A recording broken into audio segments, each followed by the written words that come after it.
facility boasts a newly renovated gymnasium, dance studio, state-of-the-art music studio, culinary arts room, computer labs, and gallery space available.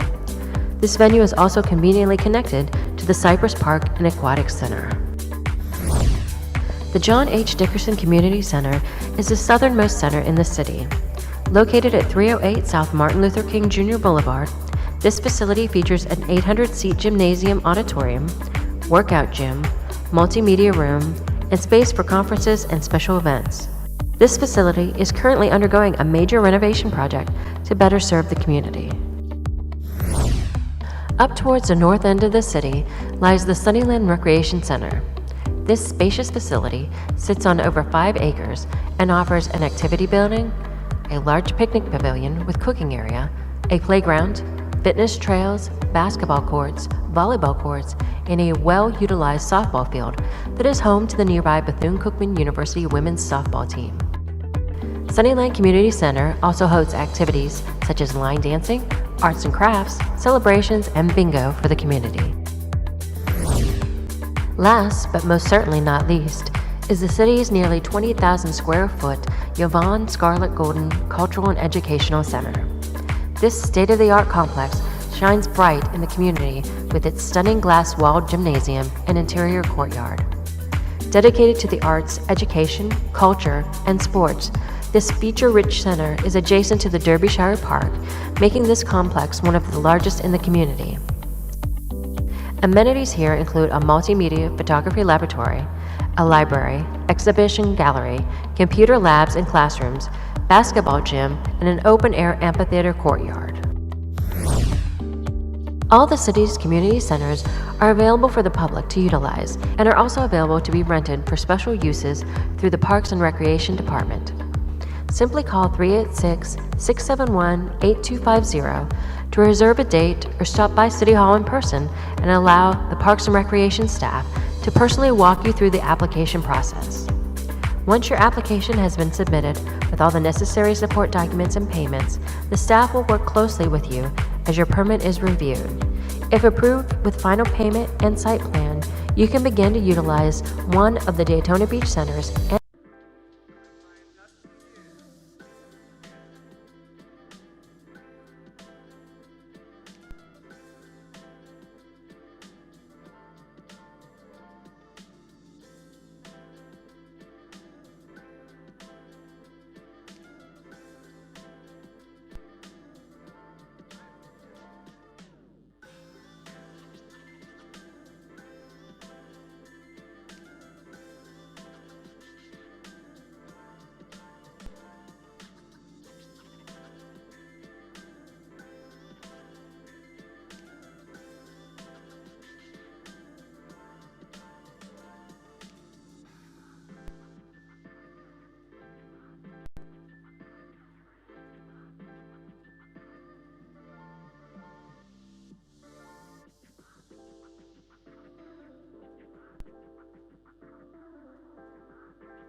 It is 9:01, and I call to order the June 27th Special Magistrate proceeding for the City of Daytona Beach for the rental program. My name is Robert Riggio, and I'm here as Special Magistrate hearing the matters which are on the agenda for today. The general process that we follow here is I will call a case number in order, except with a few exceptions, that are on the agenda. And if you could then come forward, state your name, and be sworn in if you are going to be testifying, at which time then the city will present its position, its case against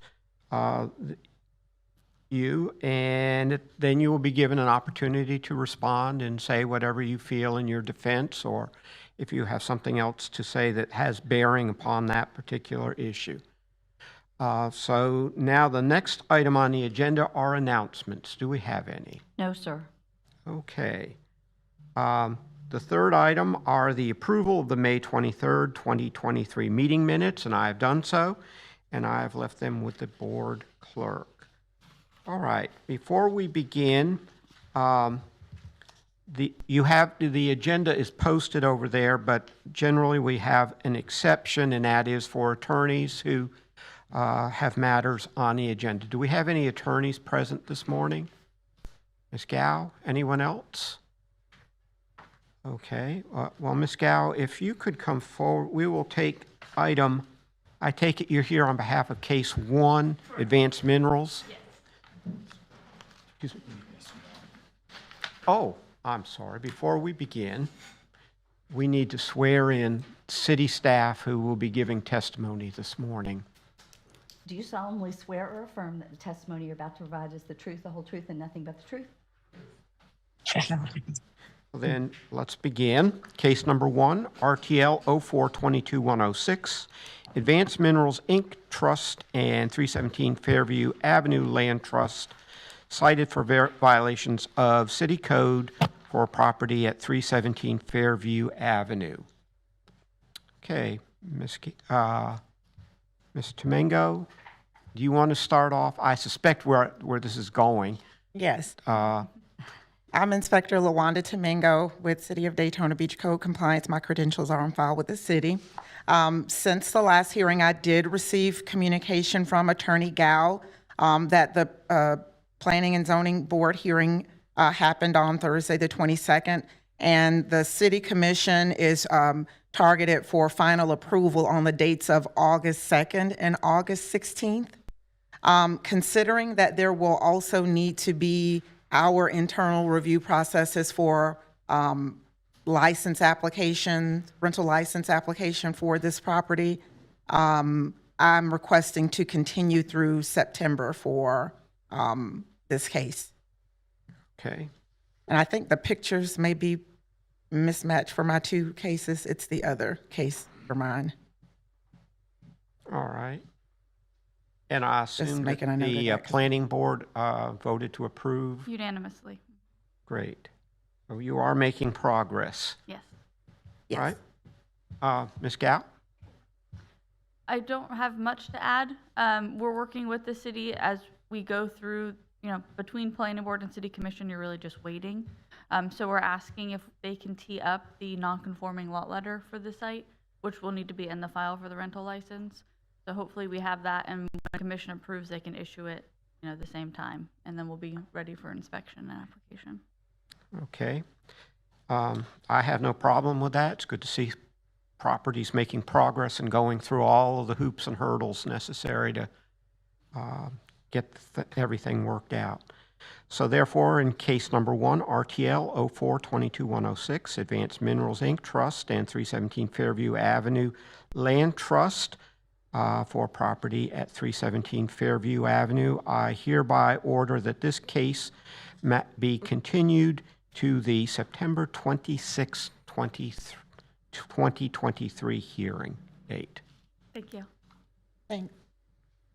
All right. And let's go back to the agenda. having taken that case out of order, and we will start with lien review 1, RTL 06133, 327 Francis Terrace, James L. Mayrand and Joanne L. Mayrand. And there is an outstanding lien on this property with interest in the amount of $15,330.76. Mr. Mayrand, can you hear us? Yes. Okay. Could you raise your right hand, please? Yeah. Do you solemnly swear or affirm that the testimony you're about to provide is the truth, the whole truth, and nothing but the truth? I do. And state your name, please. James Mayran.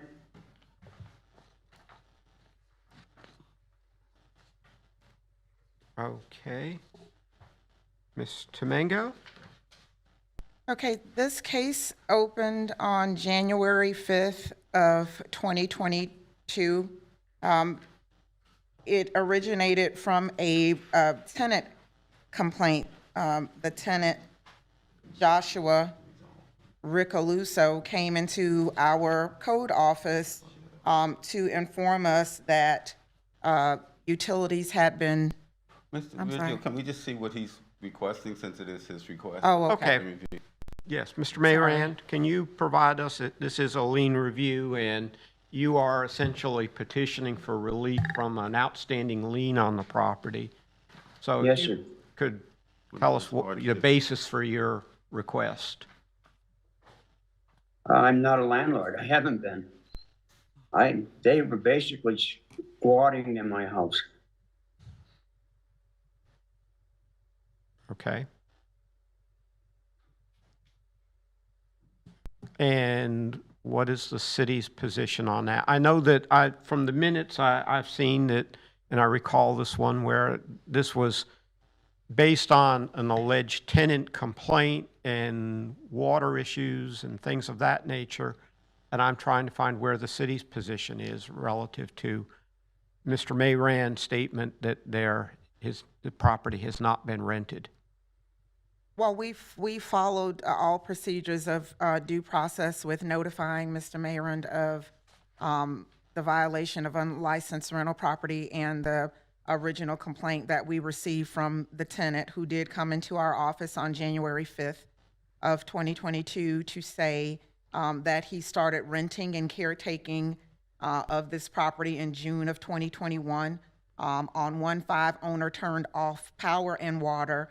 He never had a written lease with the owner, but was allowed to live there for taking care of the place and paying $800 a month for rent, is what the initial complaint was. I spoke with that tenant and went out to complete an initial inspection of the property on January 12th, at which time the tenant was not on site, but there was an occupant there who informed me that he was aware of the situation, that there was a civil matter going on between the tenant that came in to complain and the owner, and that he was aware that there had been the shut off of utilities for that property. So the notice of violation was sent out, and I received the green card signed on February 2nd of 2022. There was no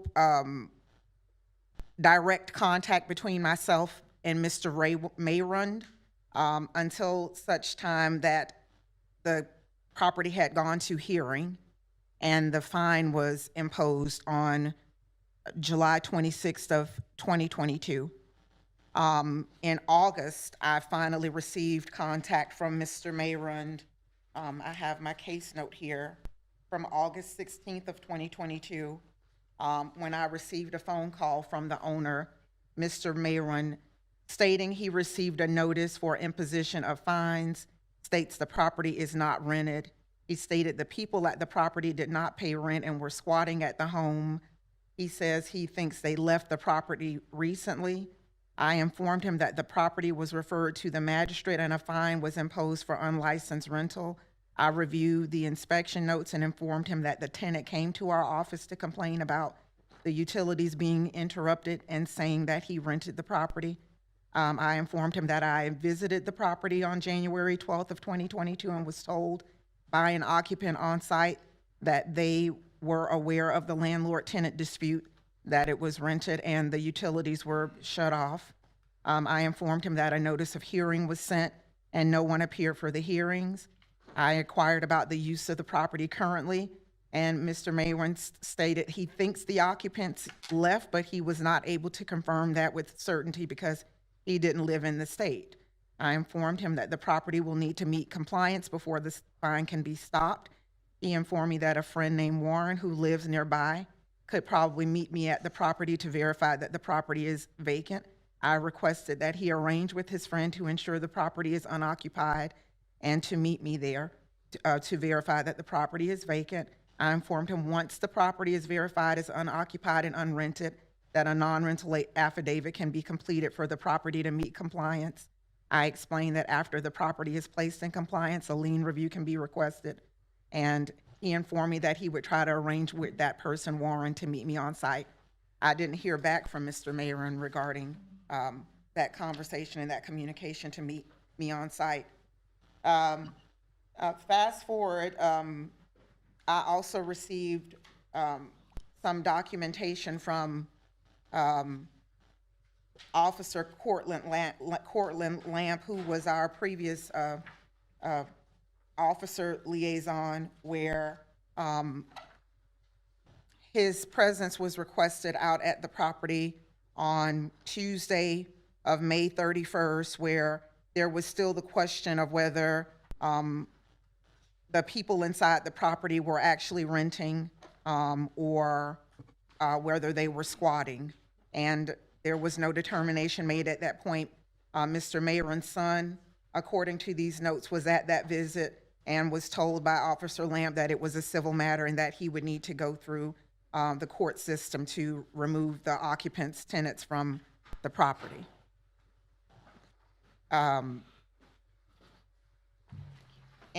In March of 2023, we began to receive communication from a title company regarding inquiries about the lien fine that was on the property.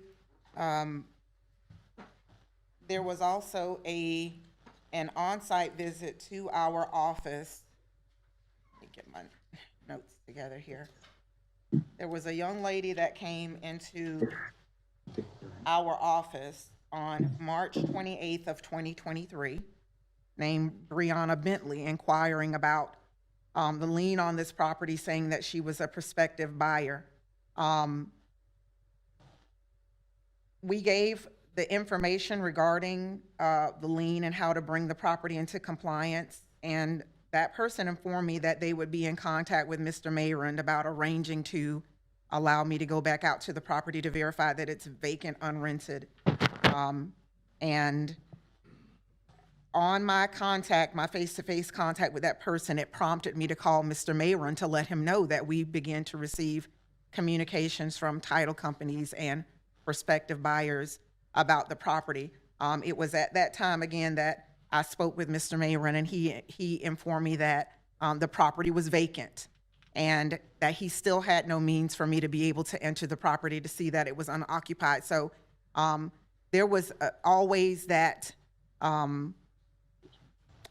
initial complaint that the tenant came in to say that he was occupying the property and renting it, and no communication from Mr. Mayron until August of 2022 to say that he would arrange for me to go out to the property to meet with someone that he knew to verify that it was no longer occupied or rented, which did not take place, as well as the current interaction that we've had with Mr. Mayron since his sale of the property. There was he was saying that there was going to be the sale of the property, where I just used the water utility records to verify that there was a final billing notice set out on January 21st of 2022 for that property. The water utility account was in the owner's name.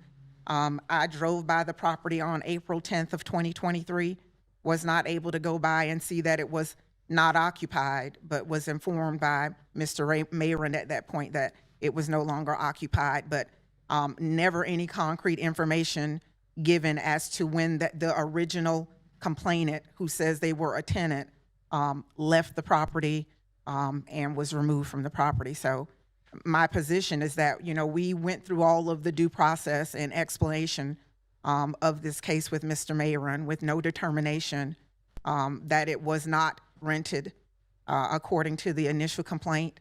And so my stance is that there not be a reduction in the lien fine. Okay.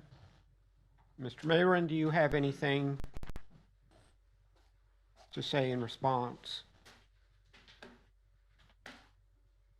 The people were in there. I didn't know they were in there to begin with. Once I found out they were in there, I called, tried to get them out. And about the second or third time, a girl answered and used very vulgar to me. I called after that, and I had one question of them. I said, "Are you living at 327 Francis Terrace?" And nobody would answer me. It turns out my son went down there and met another fella down there that was given information on it. And he did call and say that they were moving out. And they moved out all right. They took my 5 TVs, stripped the house, took everything, bedroom, living room, kitchen, and several items out of my garage that were of value. And that's all I've heard. Mr. Mayron, did you or your son call the police if there were squatters in the house? I personally called the police twice, and they said they couldn't help me. I understand my son called. I'm not sure with him if they called back or what. And the reason the power net was shut off, I couldn't get them out. So I had the power shut off. And I found out later from somebody down there, they jumped the meter to get power. So we heard of that. We notified the power company. They answered. It took them a while to go back. And they unhooked the power from the pole. It is our understanding, these people or somebody there, they went back up and hooked it back up. And as far as the water goes, I had the water shut off. Went down to City Hall, had the water shut off. Supposedly they locked the meter up like they have in the past. Somehow, I don't know, if they jumped the meter somehow. I have no idea how. And this is when the meter finally got, whatever they did by the city down there, and I guess that was the point that finally drove them off my property. And since then, and the only other thing, I did call quite a while ago, and one of the girls said, "I'll take care of it." And then she said, "I'll give you a number to call just to verify it or whatever, who." And I called that number at least a dozen times over a 2-week period. And the answer I got was, "We will return the call." And this is the same thing with this June. I called her 3-4 times. And every time it said, "We'll get back to you." And they haven't gotten back to me. That's kind of how I stand on it.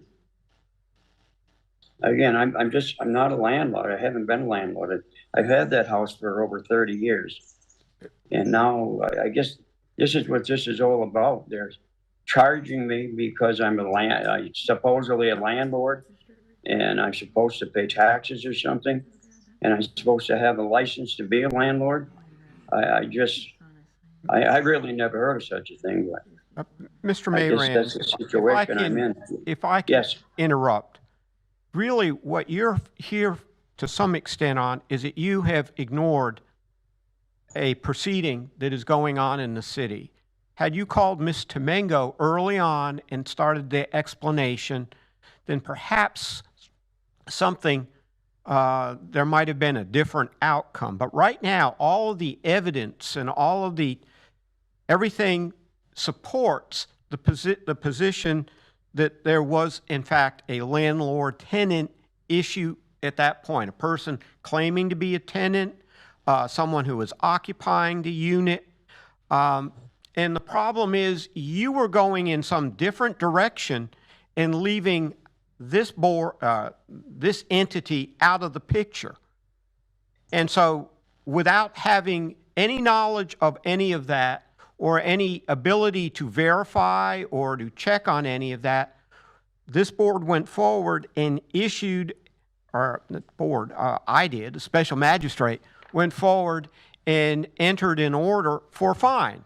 And the fine is to get your attention that there is something serious. And still, there is no contact, essentially, between you and the inspectors down here regarding this. You are your own worst enemy in this proceeding. What I'm going to do on this is I'm going to deny your request, but I'm going to reduce the amount of fine. But I'm going, since I'm not if I understand correctly, the city's position is that this fine should not be reduced.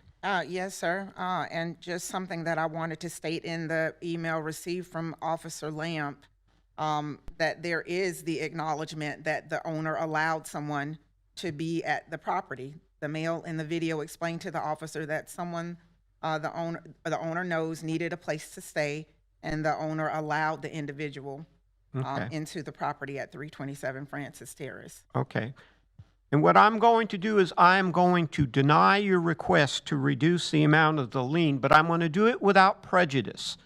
There may be some way that you can figure out how you can convince me and bring evidence to me before me other than your statements that are now much too late in the process, that there was a tenant there.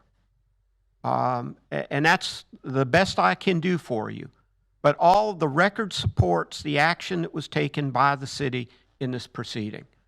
And had you simply made a call early on after you had gotten the notices, and there were a number of notices sent to you, then there might have been a different outcome and you wouldn't be here today. So I figured after I had called down there and I was told that we'll take care of it. That's how I figured it stood at that point.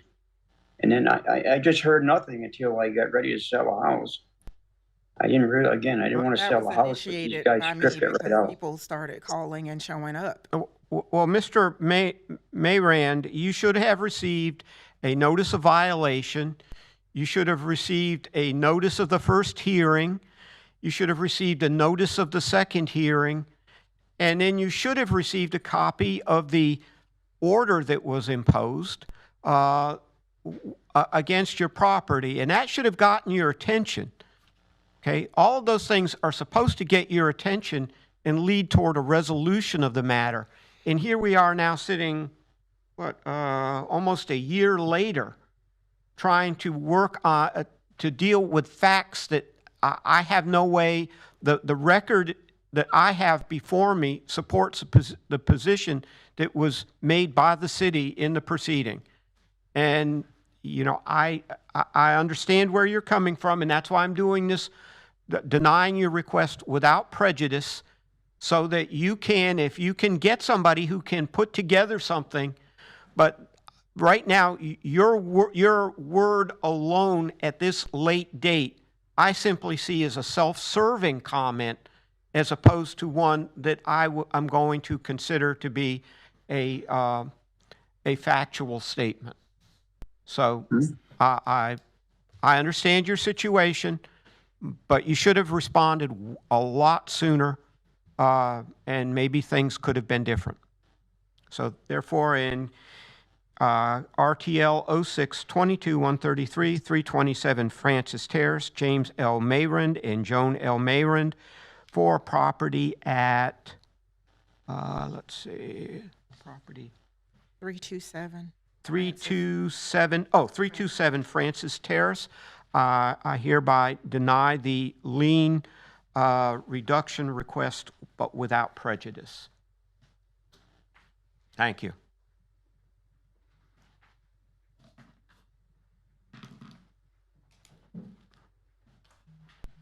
Okay, we're going to move to RTL 06-20-18, 614 Orange Avenue.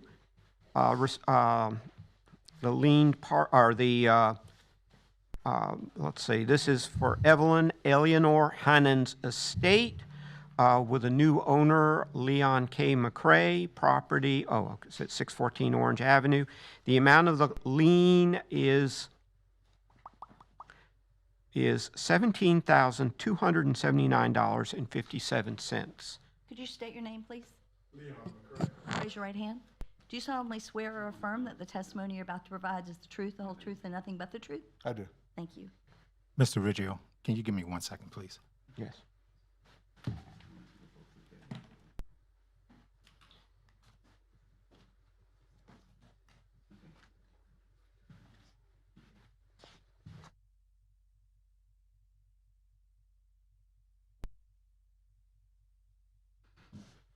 Okay. All right. Mr. McCrae, Yes, sir. could you state your request? You're the one requesting. I've read through the materials that you We have an submitted to the agreement. city. The city has an agreement, sir.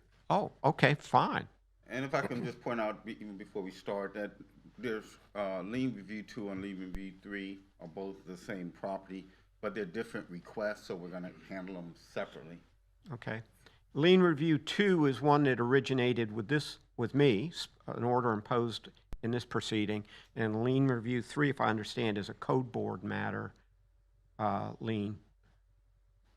Okay, Which you still have the jurisdiction to handle. okay. Excuse me. Good morning. My name is Cliff Reckenzone. I'm the inspector. The city has responded, and the respondent have reached an agreement on the RTL case. The property was illegally represented by a woman and her daughter after the property owner had passed away, and the city is requesting that the lien on this case be completely waived. Okay. The And what property about owner- the second lien? On the second lien, the city is requesting the lien would be reduced to $2,000 to cover administrative costs. Okay. All right. Is this property on the portion of Orange Avenue that the city improved a couple years ago? Yes. That's a yes.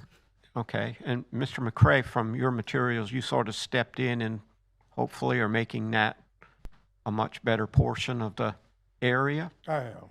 You're enhancing the area? I definitely am, both inside and out. And you have a real deed as I have a opposed to, Real live deed. Yes, sir. okay. Okay. All right. Well, then let me handle these separately. Yes, sir.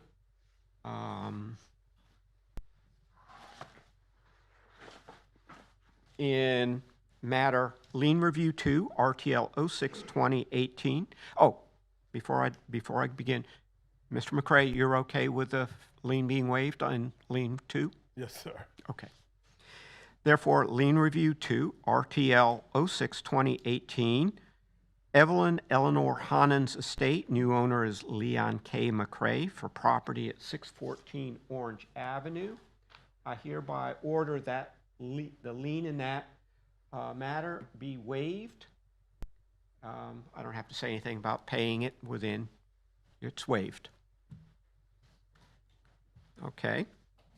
Is there anything else you would like me to add to that, Mr. Jackson? No, that would be enough for that one. Okay, and now we will move on to lien review 3. CEB 11-19-250, 614 Orange Avenue. Again, Evelyn Eleanor Hannon's new owner is Leon K. McCrae. And there is a lien in that was imposed by the code board in the amount of $12,261.98. Okay, Mr. Reckenzone, is there an agreement on this one too, right? Yes, sir. And that is, The city is recommending a lien reduced to $2,000 okay, to cover the administrative costs. okay. And Mr. McCrae, is that okay, fine, okay with you? Yes, sir. Okay, and just since this is on video and anyone looking in may see, the original owner was not really an owner. It was somebody who basically just continued as had been living there And you actually took title from an heir who I guess, didn't know they had a property in Florida. Correct. The original owner died in 1998, Okay, and it had been kind of fraudulently ever since rented out by a couple different people. okay. And so now you are a legitimate owner and have taken over the property. You've made improvements, as I understand it. I have.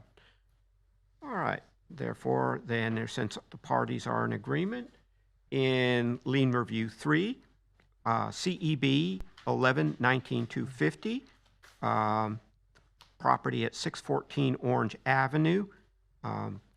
The original party being Evelyn Eleanor Hannons. The new owner is Leon K. McCrae. I hereby order the lien in that case be reduced the amount of $2,000, subject to being paid within 30 days, or the fine will revert back to the original amount. And as I always say, if you run into any problems in making the payment, please contact the city or the city attorney. Okay. And let them know if there is a problem. Okay, sir. Thank you. Thank you. Thank you. Thanks so much. Thank you, guys. Appreciate it. Have a good day.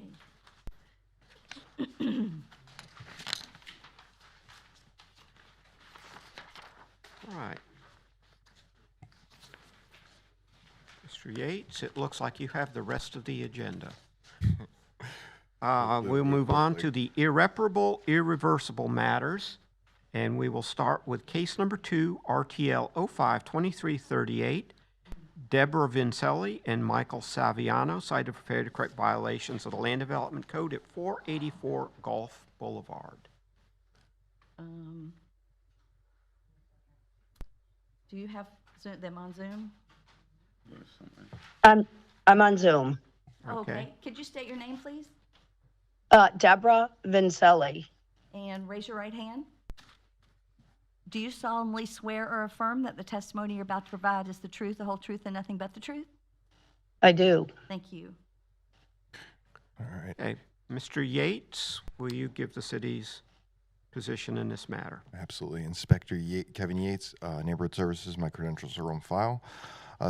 This case was opened as a zoning violation. The case was field generated. The property is zoned SFR 5. Other accommodations known as short-term rentals are not permitted in this zoning district.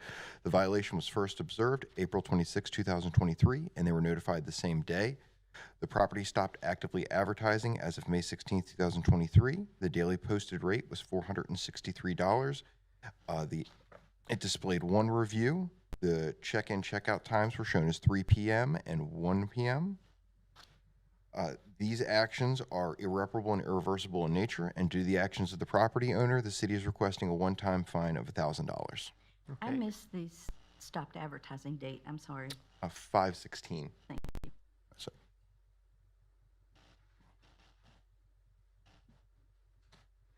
Okay. Mr. Jackson, do you have anything? Mr. Yates, do you have anything further? No. Mr. Jackson, do you have anything? Yes. Mr. Magistrate Anthony Jackson, attorney for the Daytona, for the city of Daytona Beach.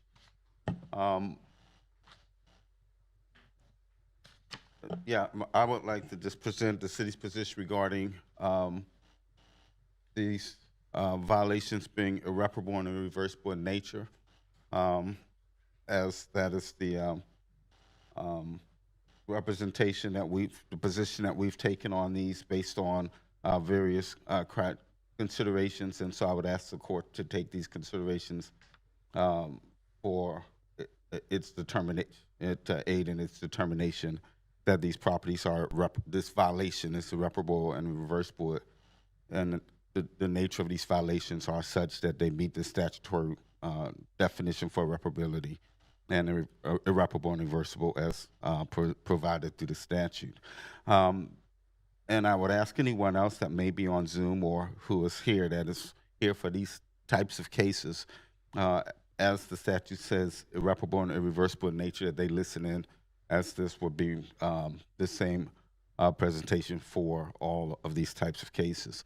The city's position is that the nature of the violations are that they're beneficial gain to the property owner, advertising conduct that is prohibited by the code.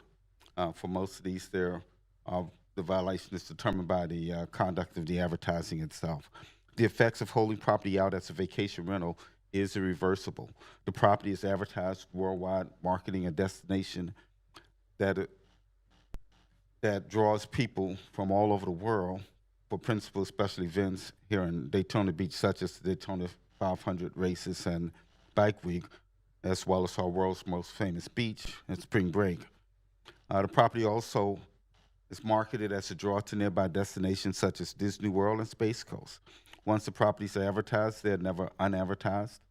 The reality of the web is that you can't push the advertisement back into the tube. Information that's out on the web is posted sometimes today and can be printed, forwarded, retweeted, and even copied and posted on other sites even after you take it down. So Facebook data says that over 1 billion people worldwide connect to businesses on Facebook and through other means on the internet. The conservative estimate for advertising vacation rentals is between 10 million to 1 billion are reached through those types of advertisements. The information is long range of facts. It lures patrons under contract to participate in unlawful stays in our city with risk of poor health, safety, and welfare due to unregulated or self-regulated vacation accommodations that patrons enter at their own risk. One single day of advertising could potentially book a property for the whole year. These promised stays are potentially to the detriment of the patrons, and they're definitely to the detriment of the licensed hotels, motels, and lawful vacation rentals that have gone through proper zoning regulation, proper inspections, proper licensing, proper insurance, and proper taxations that is required by law. The transient nature of the rentals limit the means of the enforcement typically to identifying advertisements. By the time code enforcement arrives to properties, the transient patrons typically are gone from the property, or they're claiming misleading relationships that are often contradicted by the advertised visitor comments. The monetary effect of these unlawful rentals is tax avoidance, inadequate insurance coverage, and unfair business competition against the lawful accommodation businesses and lawful vacation rentals. The community effect is that transient businesses use within unauthorized residential neighborhoods affect density, parking, noise, and safety. They affect the peaceful enjoyment expected in residential neighborhoods, and they diverge from the traditional and reliable residential norms. There is a demand, and has been, from the business community to our commission, which has led to a request for a strong deterrent to those that are raking in profits, avoiding state and local taxes, avoiding zoning requirements and regulatory controls. We have all seen rentals going for amounts as much as several $1,000s a week and realize substantial fines is the only deterrent tool available. By the time we arrive and say stop, the beneficial gains are already realized. State law adopted by the city defines vacation rentals to include advertising for transient guests. Therefore, the city requests the finding that these types of violations are irreparable or irreversible in nature, as provided by Florida Statute, Chapter 162. And as to the gravity, when we look at the nature of the fines, we look to the gravity of the violation as well as the efforts taken. When appropriate effort is taken, you have historically given a relatively low fine of only $1,000, when otherwise the common request of the city had been and still remains as much as the $15,000, and in certain circumstances that will be our request. In this situation, I believe the request is $1,000 fine. Okay. I don't have anything further regarding that matter. All right. Ms. Vincelli, it's your turn. Yes. Do you have anything you would like to say? Well, first of all, I wasn't aware that you couldn't do short term. I'm I'm terminally ill with stage 4 cancer, and I was trying to just pay for medicine every month. That's very expensive. And I was ill at the time when the notice was placed on the door. So I actually didn't get it right away because I was doing treatments. So and I can't afford a large fine with all the medical bills that I have. And I took it off as soon as I knew to take it off, and it's off, remains off now. And I thought there was, there's other people that do VRBO on that same road. Okay.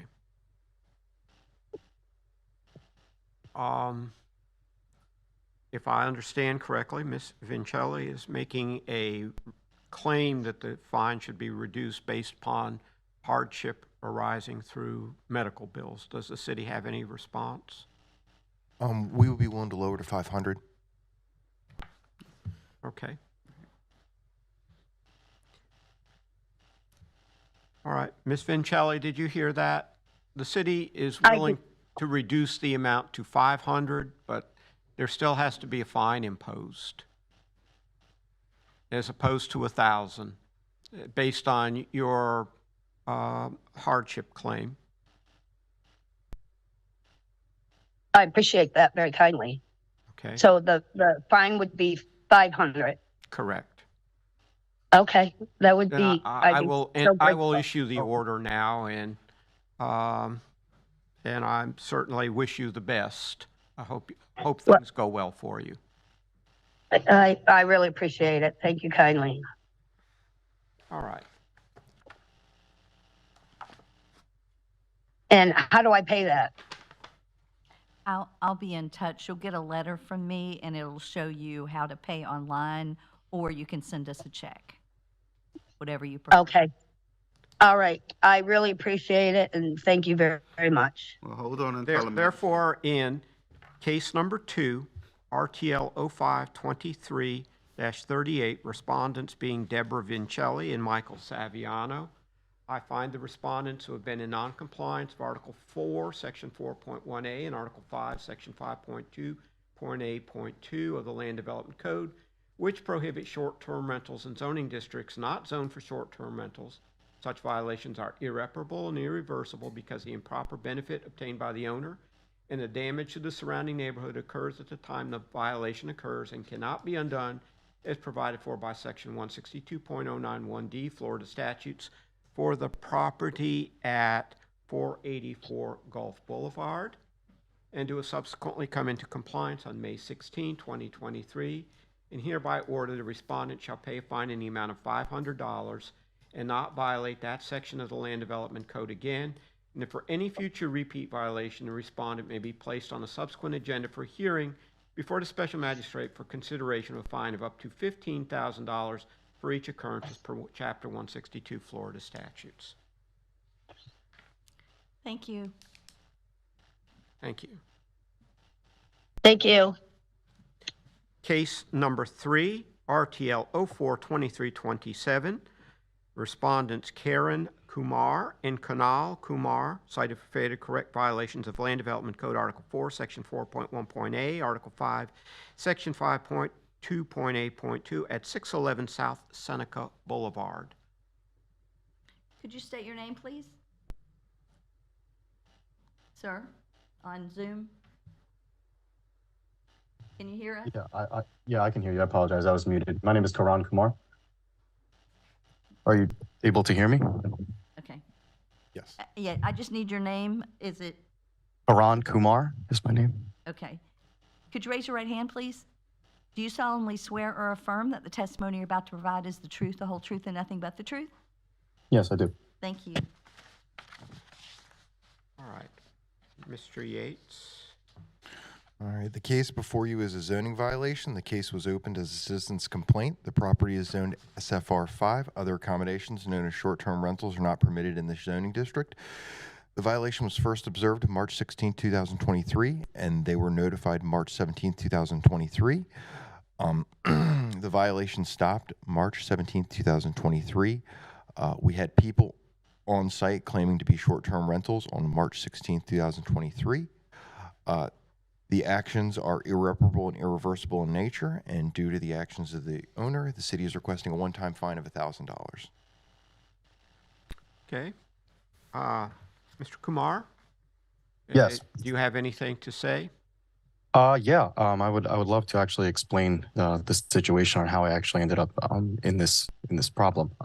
So originally, my brother and I had come down to Daytona, in not specifically Daytona, but Florida, to actually purchase a home back in 2022. The real estate agent that we were working with actually brought us down to Daytona, explaining to us that he had multiple short-term rentals over here in this area. And he was telling us it was an up-and-coming area, very good, so on and so forth. So as a professional, we took his advice on that. Once we got down here, we saw the home, we liked the home, purchased the home.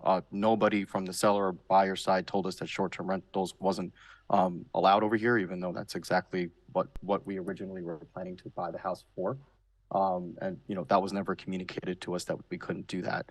Once we actually had purchased the home, the real estate agent that we were working with was also a property manager. So he told us that he would go ahead and list our house and take care of all that stuff for us, which we were fine with because both me and my brother, we work. We didn't have time to do that ourselves, and we don't live in the Daytona area as well.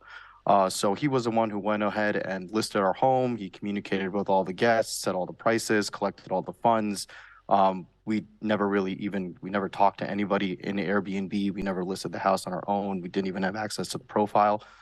We just got a payout at the end of the month, which didn't really last very long, and we didn't make any money out of it either. Once we actually found out on the 16th, as Mr. Yates had mentioned, that we were in violation, that was when we realized we were doing something wrong. We immediately ceased and desist, canceled all of our future reservations, found out there was a long-term rental license that we needed. I went ahead and communicated with Mr. Yates, got all that completed. We actually now have the long-term rental license for 611 South Seneca as well. And, we just want to apologize and also just, we didn't mean to cause any harm to the neighborhood or anything like that. And, now that we're in compliance, we'd like to make sure that we stay in compliance and follow whatever rules and regulations that Daytona has. Okay. Mr. Jackson, did you have something you wanted to add? Yeah, just, Mr. Kumar, I'm Anthony Jackson, the attorney for the city of Daytona Beach, and I don't know if you were on Zoom when I made my presentation regarding the determination for finding of compliance or whether these would be irreparable and irreversible in nature. I was not. If you could repeat that, that'd be great. You have the ability to hear that again. You have the right to hear that again if you so elect, or you can waive that. And if you waive it, I'd be asking the magistrate just to incorporate that information into your case so that it's just on record that the position of the city regarding irreparable and irreversible. No, that's fine. I understand what irreparable and irreversible is in this. Okay, now I can hardly hear you because, yeah. I understand what irreparable and irreversible is in this context. That's fine. I appreciate that. Thank you. So then you waive me reading that again or presenting that again? Yes, that's fine. You can waive that. Okay, very good. Thank you. No, I have nothing further on that matter. All right. All right, Mr. Kumar, I understand your situation. You are not alone. Have short-term rentals ever been allowed in Daytona? I know this goes back before the land development code. That's like 10, 12 years. Well, in specific areas. I know, in specific areas, but... Yeah, but in general. But in the areas where they are prohibited, they've been prohibited for a very long time. Exactly. In fact, the only reason they can be, because of when the statute was adopted, it only could be if it was already prohibited in your law. All right. And unfortunately, Mr. Kumar, I don't know what it is about the realtors in this area who just don't seem to understand that, you would expect that people would know that if something has been not allowed for probably well over a decade in these areas, that they would not be giving you bad advice. But unfortunately, that's not something that's here before us today. it affects you, but the city has done its best to try to get the word out to everybody, and the code says it, and so therefore, I'm going to levy the amount of the fine that the city has requested of $1,000. And I will, do you have anything further to say before I read you? No, sir. No, sir. That's all. Thank you so much. Okay. Therefore, in case number 3, RTL 042327, Karan Kumar and Kunal Kumar, I find the respondents to have been in non-compliance of Article 4, Section 4.1.a and Article 5, Section 5.2.a.2 of the Land Development Code, which prohibit short-term rentals in zoning districts not zoned for short-term rentals, and such violations are irreparable and irreversible because the improper benefit obtained by the owner and a damage surrounding neighborhood occurs at the time the violation occurs and cannot be undone as provided for by Section 162.091D Florida statutes for the property at 611 South Seneca Boulevard, and to have subsequently come into compliance on March 17th, 2023, and hereby order that respondent shall pay a fine in the amount of $1,000 and not violate that section of the Land Development Code again, and that for any future repeat violation, the respondent may be placed on the subsequent agenda for a hearing before the special magistrate for consideration of fine of up to $15,000 for each occurrence as per Chapter 162 Florida statutes. And Mr. Kumar, I would suggest that you might want to get in touch with your realtor and property manager and inform him that perhaps he shouldn't be giving out advice that's not consistent with city codes. Yeah, so that's actually already in process. I'm working with an attorney to sort that out with him because it was some pretty bad advice. So okay. Yeah. Well, thank you. And by the way, appreciate that. you did your turnaround from being notified to getting it off is laudable. We're very pleased to see that. Thank you. Absolutely. Just wanted to be in compliance. And thank you guys again for, especially to Mr. Yates. He was in contact with me the entire time, letting me know, what I could do and what I can't do. So I really appreciate that. Thank you so much. Okay. Next case, number 4, RTL 062340, Chico Property Management LLC, cited for failure to correct violations of Land Development Code, Article 4, Section 4.1.a, Article 5, Section 5.2.8.2 at 110 Mason Park Drive. Is there someone attending on Zoom? Excuse me? Not for this case, Your Honor. Okay. Is there anyone here on behalf of Chico Property Management LLC? Okay, there is no respondent present. Mr. Yates. The city would like to continue the case to the next hearing due to a noticing issue. Okay. Then I will hereby continue case number 4, RTL 062340, Chico Property Management LLC for property at 110 Mason Park Drive. That will be continued to July 25th, 2023. I believe, yeah, we're good, we're good.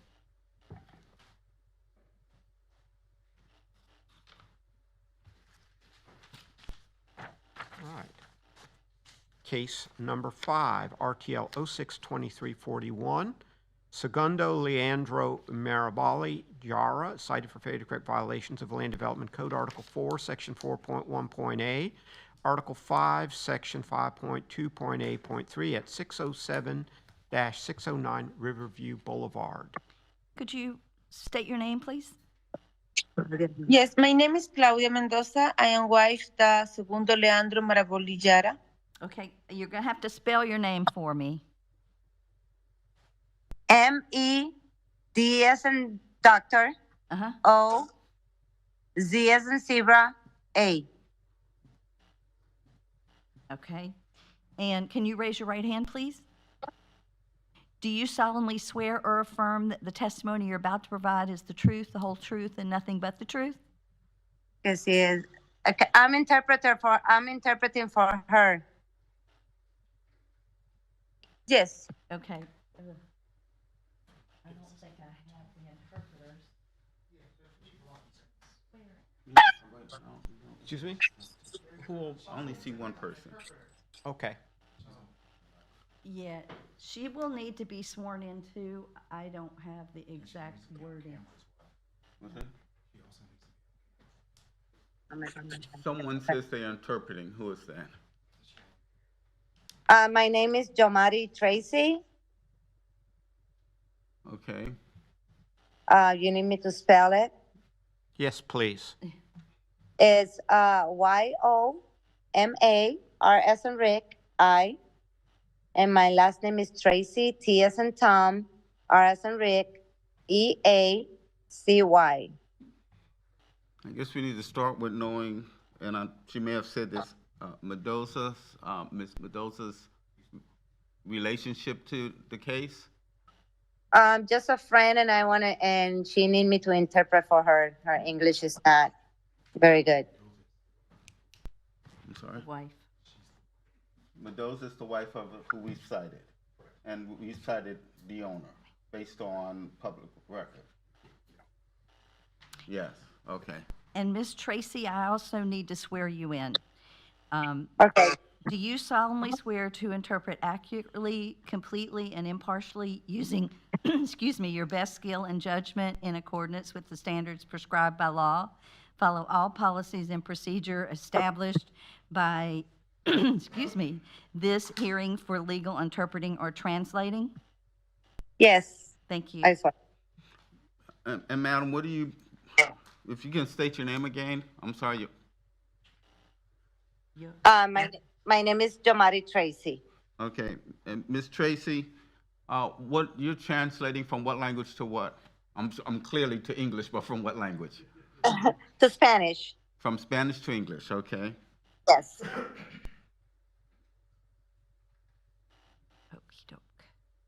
She will also be, I assume, translating from English to Spanish for her. Correct. This, is it Jara? Claudia. Clary. Ya, está el nombre de Leandri, pero es mi esposo. Está trabajando. Sí, está para ver. Okay. Okay, I'm okay. All right. Mr. Yates, can you give the particulars of this matter, the case, but do it slowly so the interpreter That's can exactly what I was going to say. interpret what you are saying? Okay. The case before you is a zoning violation. This case was field generated. Kind of weird. She's not. Should Well, I anticipate that she's not a professional trained interpreter, so she probably won't interpret the way that you'd be used to. Okay. And my presumption would be that what she would be doing is trying to at least repeat and summarize what you have told. Okay, so go through the whole and then. Yeah, okay. just go ahead Miss- and we can ask if that's sufficient for the magistrate. Ms. Tracy, it might be easier to do it as Mr. Yates states, because basically he's stating the facts upon which this case is based. Mm-hmm. And the respondent needs to know what those facts are, because that's what she would, if she is going to rebut or raise a defense, it's going to be relating to facts. Okay, correct. Yeah. In a hearing like this, we deal with facts, and sometimes your party there may claim that the facts are different than the facts that we claim here, and that's what we try to work our way through. Okay. She has to know what our facts are, so that if she has a contrary claim, that she can raise it as a defense. All right, just to clear a little bit, I was an interpreter for over 8 years for the government and the state of Illinois. Okay. So I know what I'm saying. I have a lot of knowledge about the case. Okay. Of what is going to happen. So if he can just translate for me the facts, and then I just let her know so she can defend herself or put her facts in place. All right. All right, the case before you was a zoning violation. This case was field generated. The property is zoned SFR5. Other accommodations known as short-term rentals are not permitted in this zoning district. The violation was first observed May 17, 2023, and you were notified the same day. The property was not actively advertising as of May 25th, 2023. The daily posted rate for the rental was $66, and 6 reviews were displayed. The check-in, check-out time showed as 3 p.m. and 11 a.m. Due to the actions of the property owner, we're requesting a one-time fine of $1,000. Okay. Mr. Okay. One question, Mr. Yates. Yes. You said it was advertised. Where was it being advertised? Airbnb. Okay, thank you. Okay, I'm going to translate. Okay, él está hablando de que los hechos aquí son que encontraron esta violación el día 17 de mayo. Ese mismo día te notificaron que la propiedad está rentada está en Airbnb, tenía 6 reviews con la entrada saliendo a las 11 de la mañana, entrando a las 11 de la mañana, saliendo a las 3 de la tarde, por el monto de 66 algo al mes.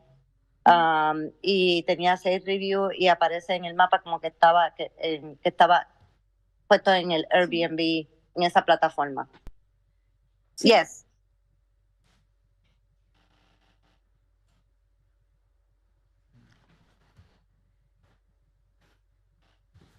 ¿Estás de acuerdo? Sí. Se fue el Okay, yeah.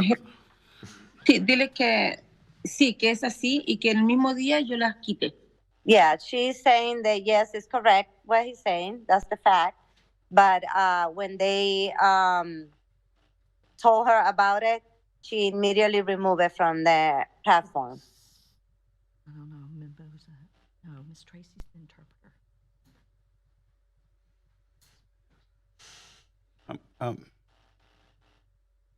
Ms. Tracy, I'm going to shorten what I would normally do, but I'm going to be asking the judge. So for Ms. Mendoza, she needs to know that I will be asking the judge to determine that this is irreparable and irreversible in nature, which is one of the statutory considerations that we ask for in these cases. And so I previously, if you all were listening online, I previously had stated a very lengthy basis for why the magistrate should consider these irreparable and irreversible. I will shorten that just a little for you to be able to communicate that to Ms. Mendoza. Él quiere que te dejes saber de que él va a pedirle al juez, en este caso, de que sea irreversible la multa o lo que sea que te dieron por... No me dieron multa, me dijeron que tenía que bajar los avisos nada más. Did he say that you gave, she said she never received a fine or anything for this? Right, this is just something I tell the court and I tell you as a respondent, but I'm telling it to the court so the court can know that the city is requesting that this be seen as irreversible and irreparable, which is something that the court will make a finding on. Sí, él dice que él lo que quiere es que es algo que él le va a pedir a la corte, y el juez es el que tiene que determinar si esto va a ser irreversible o que no, o sea, que no te van a poder quitar que no puedes volver a hacer esto. Oh, sí, ya lo quitamos. Ya no lo tenemos. Yes, she understands. Okay, so I would say to the court that when someone presents information for short-term rental, it has a long-term effect when they advertise it to the public. And so that advertising causes people, patrons, to get under contract in what is an unlawful stay in our city. They risk, and people who get under that contract risk poor health, safety, welfare due to the rentals being unregulated or self-regulated accommodations that those persons are entering into at their own risk. All right, let me interpret. Él le está pidiendo a la corte esto porque ese es un daño irreversible que se hace cuando pones esto en las plataformas, porque estás poniendo en riesgo la seguridad de las personas que sí viven alrededor.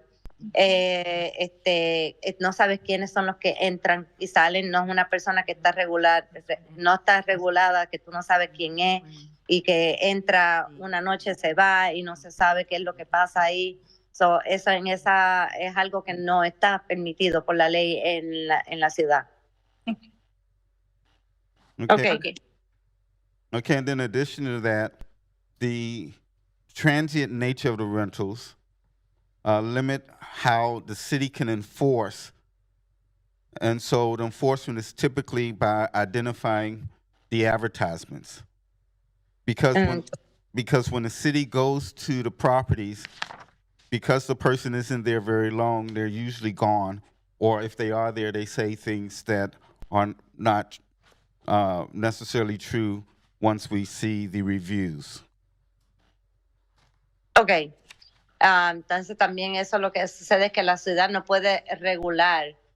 Si la ciudad tiene que ir a la propiedad en cualquier momento, las personas que están no pueden dar una información correcta de lo que ellos andan buscando, porque no pueden, ellos solamente entran y se van. So, si ellos tienen que ir ahí, ellos no pueden hacer una revisión de la propiedad ni nada y no pueden dar ningún tipo de información porque solamente vienen ahí a quedarse una noche y se van, o un par de noches. Okay.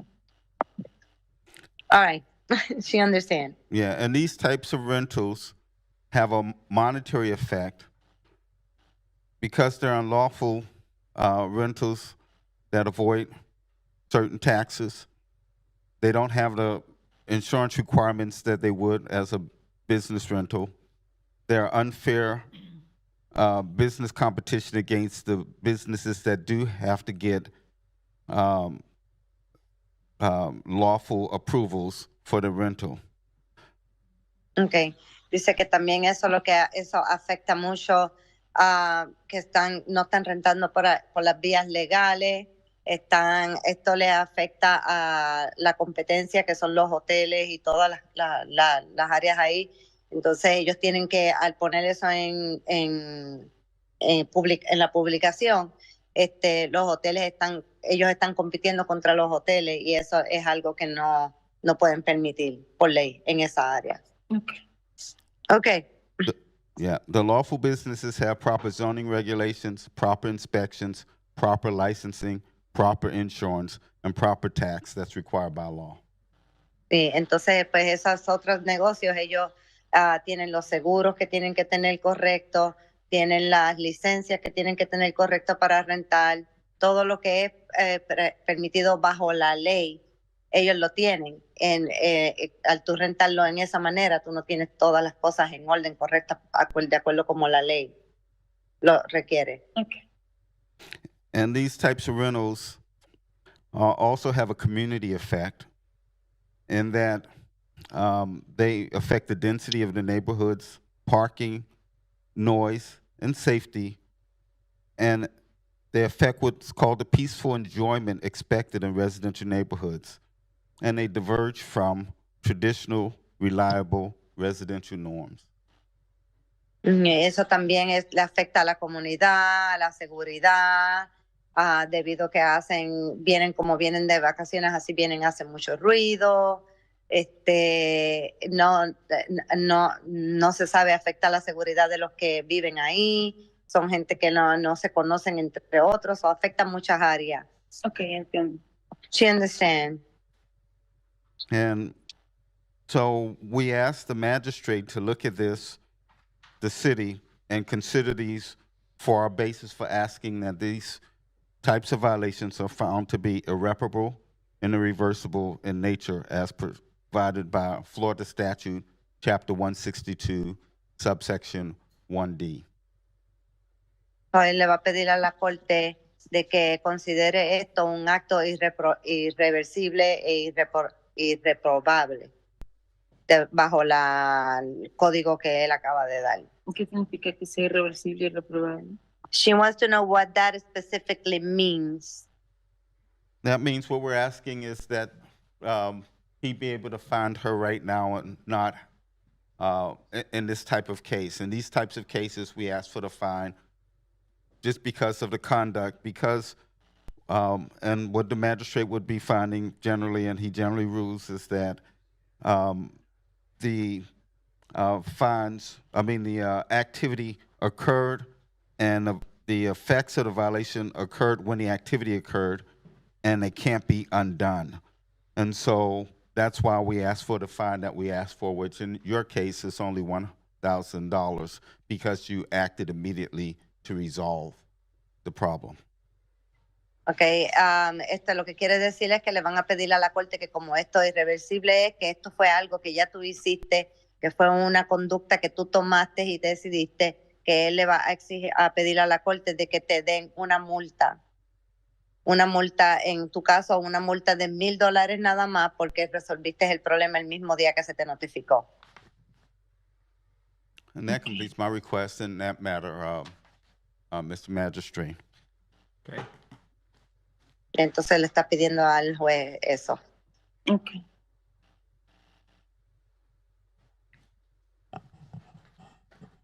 All right. And I'm going to ask if, did you ask if she was willing to incorporate? I will ask that. Are you willing, is she willing to allow me to incorporate what Mr. Jackson just said into this proceeding? Well, it's actually in this proceeding. Yeah, you were in this proceeding, yeah. Okay. And that's incorporated into this proceeding. Que si tú estás de acuerdo a lo que la ciudad está pidiendo y si estás de acuerdo de que él intervenga en este procedimiento que se está haciendo. Sí. Yes. Okay. So, does she have anything to say then in her defense? Algo que decir en tu defensa. En estos minutos los departamentos de los 8 solo funcionan 2. Todos los departamentos han sido deteriorados por el huracán Ian y la verdad que no hemos recibido mucha renta y por eso lo pusimos en Airbnb para que fuera un poco más lucrativo. Yeah, she said that the building have 8 units. Only 2 of the units are working because the building was destroyed by Ian, and the only reason that they put it in so only 2 units are functioning right now. She's complying with all the city requirements to rebuild, and they put it in Airbnb to try to get some money to be able to pay for expenses and stuff like that. Y yo pago todos mis taxes. And she said, I'm paying all my taxes and everything. Okay.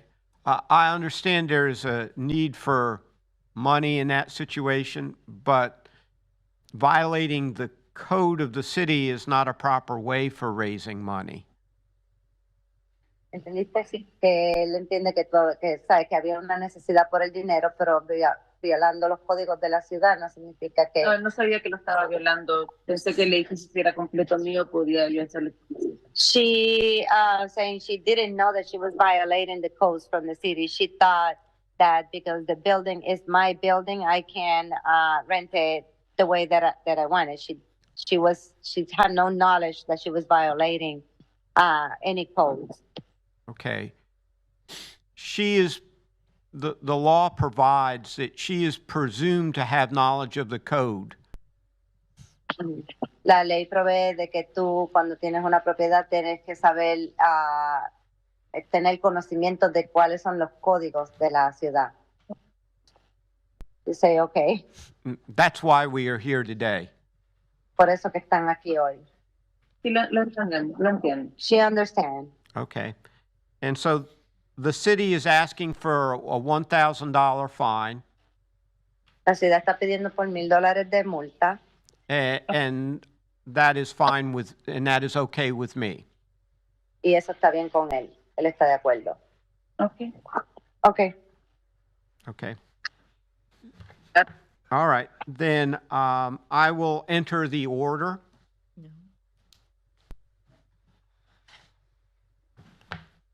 In case number 5, RTL 062341, the respondent being Segundo Leandro Mirabali Jara, I find the respondent to have been in non-compliance of Article 4, Section 4.1.a, and Article 5, Section 5.2.a.2 of the Land Development Code, which prohibit short-term rentals in zoning districts not zoned for short-term rentals.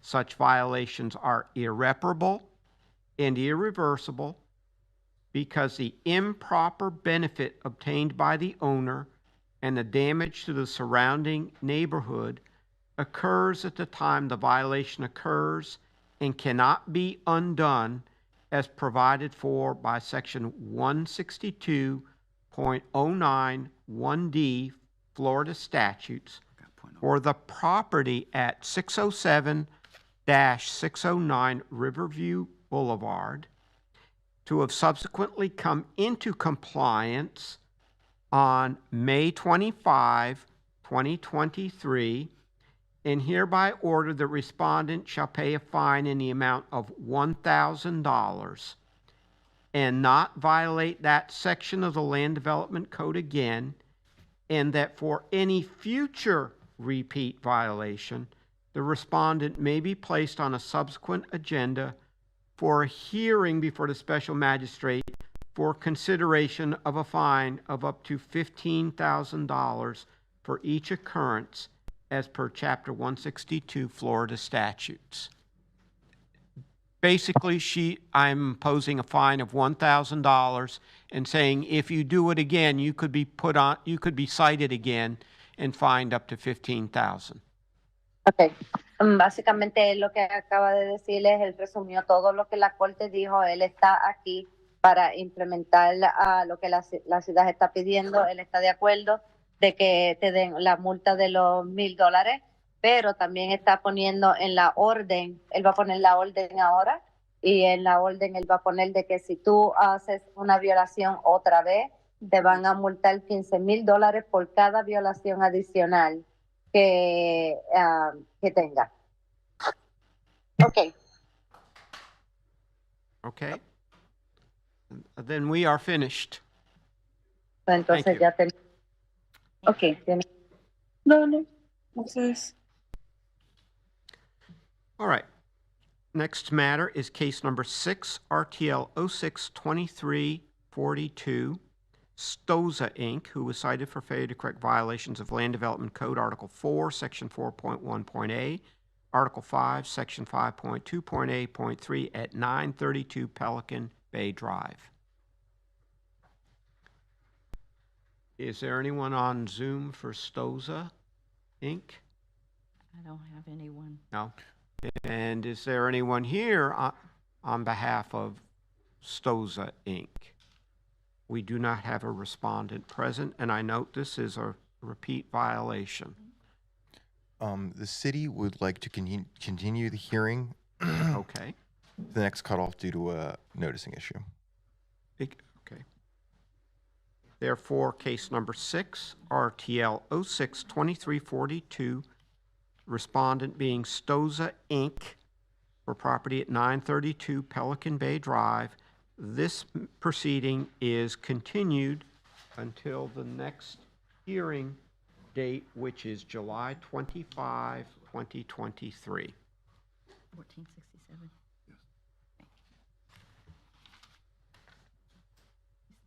Okay. Case number 7, RTL 062343, Brandon Garcia, cited for failure to correct violations of Land Development Code, Article 4, Section 4.1. Hold on 1 second, please. I missed the ruling because I was, so for Stoza? case number 6, you continued. To July 25th, 2023. Next hearing date. Thank you. Okay. Case number 7. Case number 7, RTL 06-2343, Brandon Garcia, cited for failure to correct violations of Land Development Code Article 4, Section 4.1.a, Article 5, Section 5.2.a.3 at 2016 North Oleander Avenue. Mr. Riggio, I spoke to Mr. Garcia on the phone, and he requested to continue to the next hearing as he is traveling with his elderly mother. Okay, That's okay. therefore, in case number 7, RTL 06-2343, Brandon Garcia, for property at 26 North Oleander Avenue, I hereby order this matter continued to the next hearing date of July 25, 2023.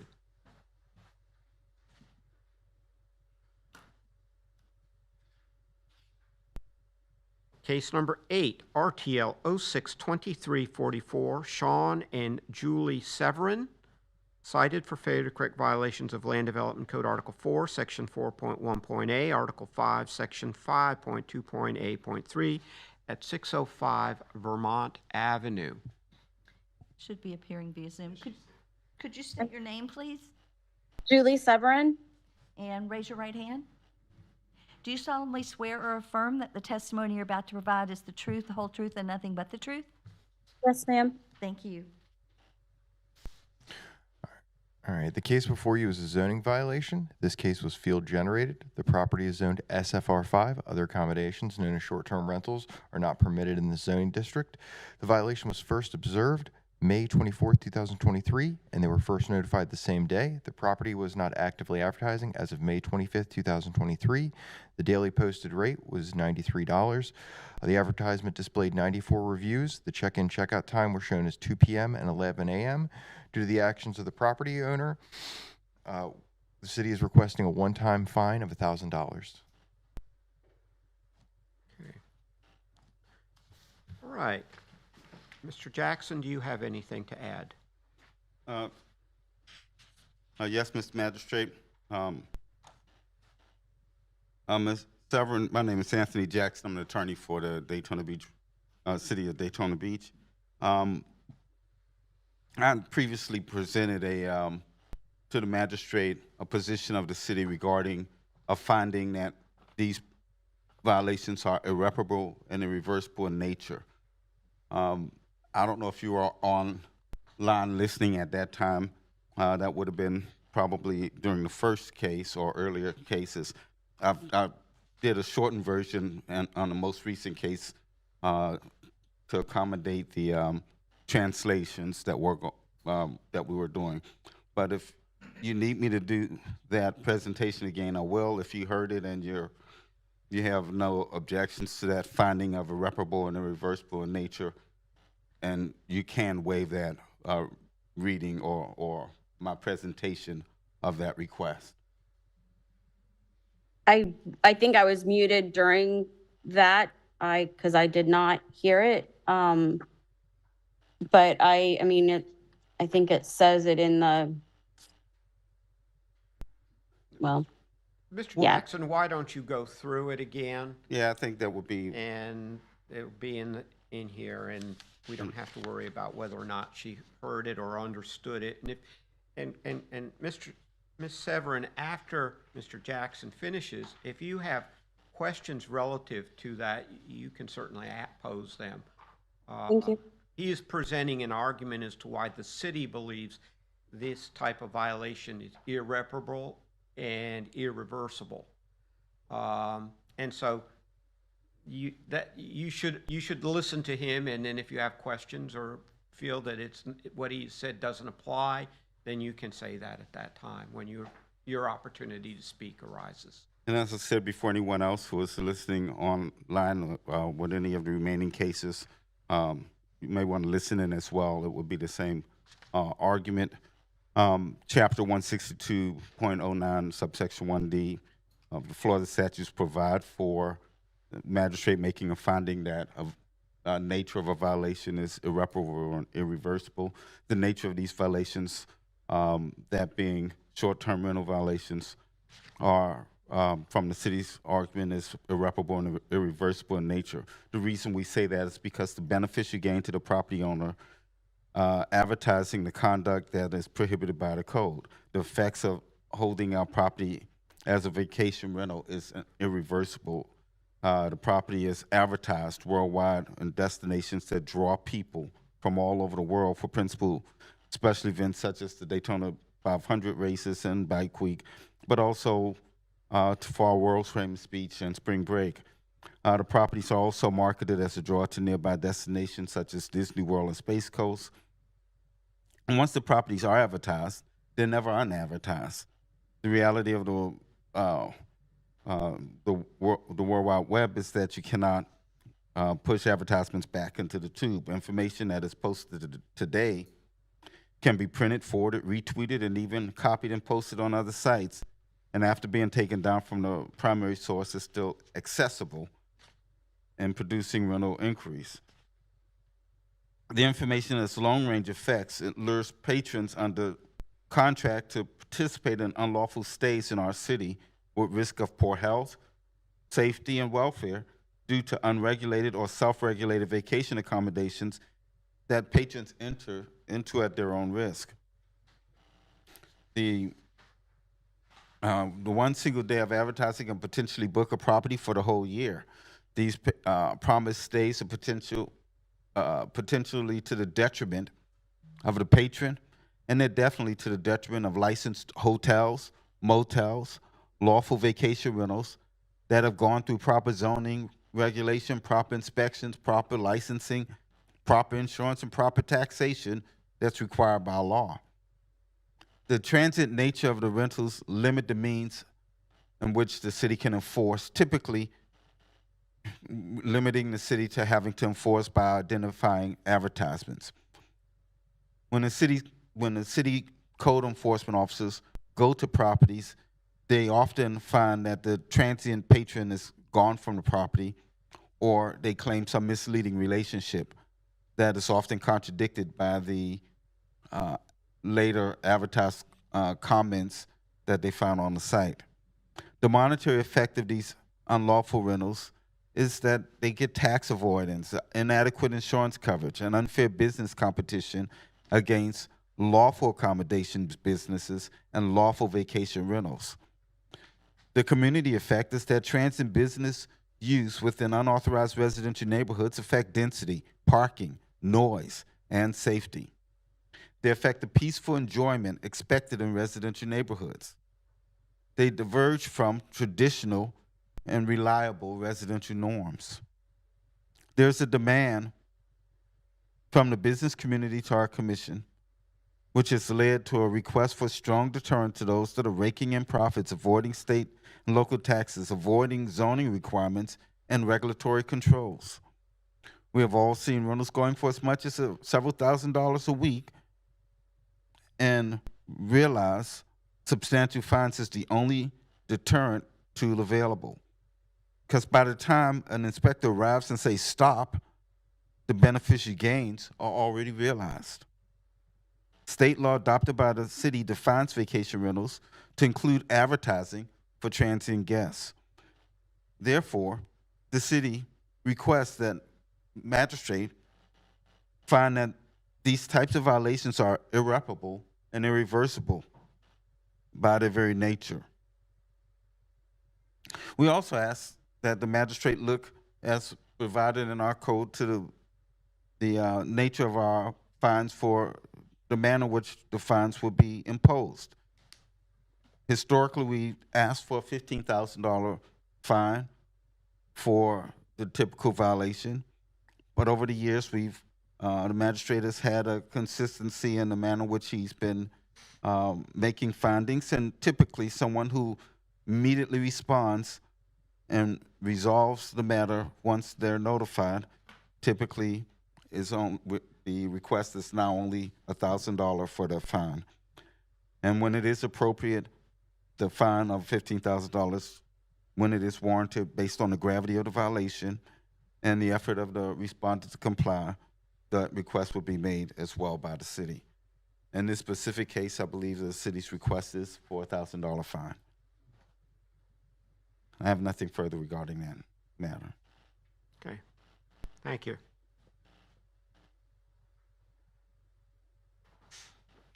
All right, Ms. Severin, it's your opportunity now to state your position.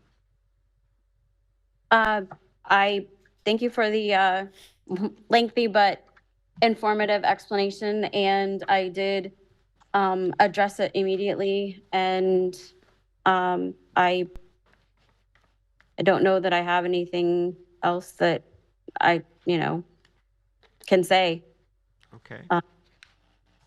All right, if you have nothing further, then I will enter the order with the $1,000 fine as recommended by the city. Okay. There. I have one question. Well, this is your opportunity if you have a question to ask it. Well, it's not exactly, our offices open on Monday, the 3rd before the holiday? Yes. Our Okay. city is. Because I'll be up there, and so I wanted to come and take care of it promptly.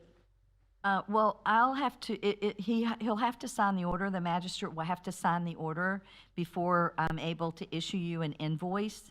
And you can pay the fine if he orders a fine online, if you want to pay it by credit card, or you can mail us a check. He would give you ample time to do that.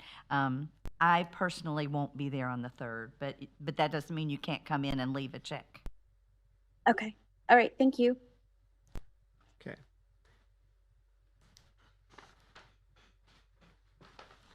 Therefore, in case number 8, RTL 06-2344, Sean and Julie Severin, I find who are the respondents? I find the respondents to have been in noncompliance of Article 4, Section 4.1A and Article 5, Section 5.2.8.2 of the Land Development Code, which prohibit short-term rentals in zoning districts not zoned for short-term rentals, and that such violations are irreparable and irreversible because the improper benefit obtained by the owner in a damaged surrounding neighborhood occurs at the time the violation occurs and cannot be undone as provided for by Section 162.091D Florida statutes for the property at 605 Vermont Avenue, and to subsequently come into compliance on May 24th, 2023, and hereby order the respondent shall pay a fine in the amount of $1,000 and not violate that section of the Land Development Code again, and for any future repeat violation, the respondent may be placed on a subsequent agenda for hearing before the special magistrate for consideration of a fine of up to $15,000 for each occurrence as per Chapter 162 Florida statutes. Thank you. All right. Case number 9. Oh, Mr. Would it No. be possible to do 10 first? Yeah, that's what I was going to request. I received a text from our, the lady in our front desk stating that Mr. Thompson, the attorney for case number 9, and Mr. Woodburn have left Orlando and are expected to arrive at 10:45. So if we could go ahead and do, Okay. You've been so patient, the last case. Let's do that. Do it that way then. We're going to Thanks, skip Kevin. case number 9 for now and move on to case number 10, RTL 06-2346, Amber Lynn Belletto and David Charles Belletto Jr., cite for failure to correct violations of Land Development Code Article 4, Section 4.1A, Article 5, Section 5.2.8.3 at 1467 North Peninsula Drive. Could you state your name, please? David Belletto. Raise your right hand. Do you solemnly swear or affirm that the testimony you're about to provide is the truth, the whole truth, and nothing but the truth? Yep. Thank you. All right, the case before you is a zoning violation. This case was field generated. The property is zoned SFR 5. Other accommodations known as short-term rentals are not permitted in the zoning district. The violation was first observed April 28th, 2023. They were notified the same day. The property was not actively advertising as of May 4th, 2023. The daily posted rate was $200. The advertisement displayed 9 reviews. The check-in, check-out times were shown as 1 p.m. and 10 a.m. The actions are irreparable and irreversible in nature, and due to the actions of the property owner, the city is requesting a one-time fine of $1,000. Okay. Mr. Jackson? Mr. Boletto? I heard you. Anthony Jackson, and as I said before, you probably heard, since you've been sitting in the audience throughout, that you can waive me reading or making this request again, or you can have me read it, Yep. or go through it again. Waive it. All right. Therefore, Mr. Jackson's presentation regarding the city's position on irreparable and irreversible has been waived since the respondent, has heard this before in the preceding matter and has agreed to waive it. And that presentation is incorporated into this particular case. Okay. Mr. Boletto, I believe it's now your turn. I did rent it downstairs. I live upstairs. I thought I could because it was the ADU, and then I learned I couldn't, and I stopped doing it before he gave me the fine. And then once he told me about it, he told me I have to take everything offline, even though I stopped doing it. So I took everything offline. I know it's irreversible. I'm just asking any chance we could lower the fine. Mr. Jackson? Mr. Yates? I mean, the city doesn't see any reason to lower the fine currently. Okay. And as the magistrate knows, my typical position, even when we were being very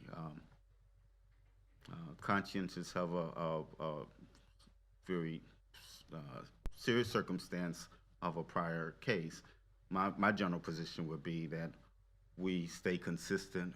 Many people have circumstances that arise. Many people have hardships, and we understand that. But the seriousness of this, the impact of short-term rentals in our community has been such that we've been very strong about the consistency in which we handle them, and you've been very consistent in those, unless there's some substantial hardship. You've been very consistent in a $1,000 fine on someone who was immediate in their removal. As I've said in one of the prior presentations, historically, our request was 15 on all cases, and we got tamed down a little by the history of you being a little bit more considerate. And we believe that the message is out. It's been now a few years that we've expressed the serious nature of the impact and the complaints that we receive as it relates to the short-term rentals. So with all that being said, I don't haven't heard anything from the respondent, nor do we would make any kind of request of any reduction below the your standard $1,000 minimal fine. Okay. Mr. Boletto, I'm on the same page as Mr. Jackson. I've tried to be consistent and treat people, similar circumstances, similarly. And as you've heard, you have responded quickly, which is laudable. $1,000 fines even in those situations, which I thought warranted reconsideration of the fining in those regards, and $1,000 is what I have routinely levied in each of these matters, even when you do respond quickly.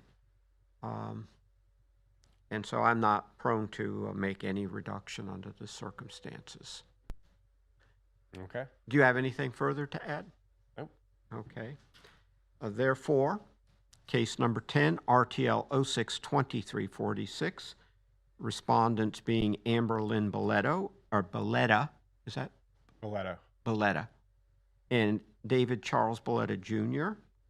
I find the respondents to have been in noncompliance of Article 4, Section 4.1a, and Article 5, Section 5.2.8.2 of the Land Development Code, which prohibit short-term rentals in zoning districts not zoned for short-term rentals, and such violations are irreparable and irreversible because the improper benefit obtained by the owner and the damage surrounding neighborhood occurs at the time the violation occurs and cannot be undone as provided for by Section 162.091D Florida statutes for the property at 1467 North Peninsula Drive, and was subsequently come into compliance on May 4th, 2023, and hereby order the respondent shall pay fine in the amount of $1,000 and not violate that section of the Land Development Code again, and if for any future repeat violation, the respondent may be placed on a subsequent agenda for hearing before the special magistrate for consideration of a fine of up to $15,000 for each occurrence as per Chapter 162 Florida statutes. Thank you. Thanks. Mr. Riggio, if you would like to take a 5-minute break, I can call Mr. Thompson and see if he is close, and then you can make a decision as to how to proceed. I'd like to take a 5-minute break. And so I'm going to call this proceeding into recess, it being 10. Hold it. They're coming in the door. Okay. Reconsideration of that call.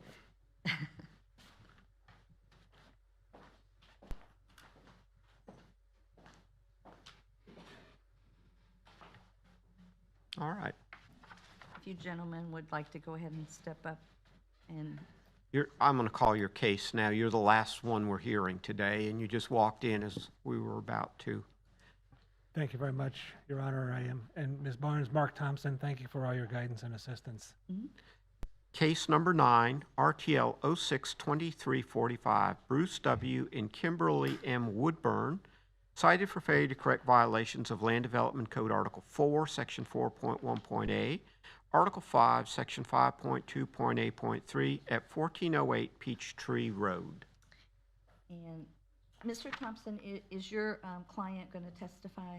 Yes, ma'am. Then I will need to swear him in. If Yep. you could state his name, please. Bruce Woodburn. Sir, yeah. Do you solemnly swear or affirm that the testimony you're about to provide is the truth, the whole truth, and nothing but the truth? Yes, I do. Thank you. Okay. Mr. Yates, can you state the city's position in this matter? The case before you was a zoning violation. This case was field generated. The property is zoned SFR 5. Other accommodations known as short-term rentals are not permitted in the zoning districts. The violation was first observed May 18th, 2023, and they were notified the same day. The property was not actively advertising as of May 24th, 2003. The daily posted rate on the advertisement was $190. The advertised rules show a check-in, check-out time of 4 p.m. and 11 a.m. Due to the actions of the property owner being irreparable and irreversible in nature, the city is requesting a one-time fine of $1,000. Okay. Mr. Jackson, do you have anything to add? Yes.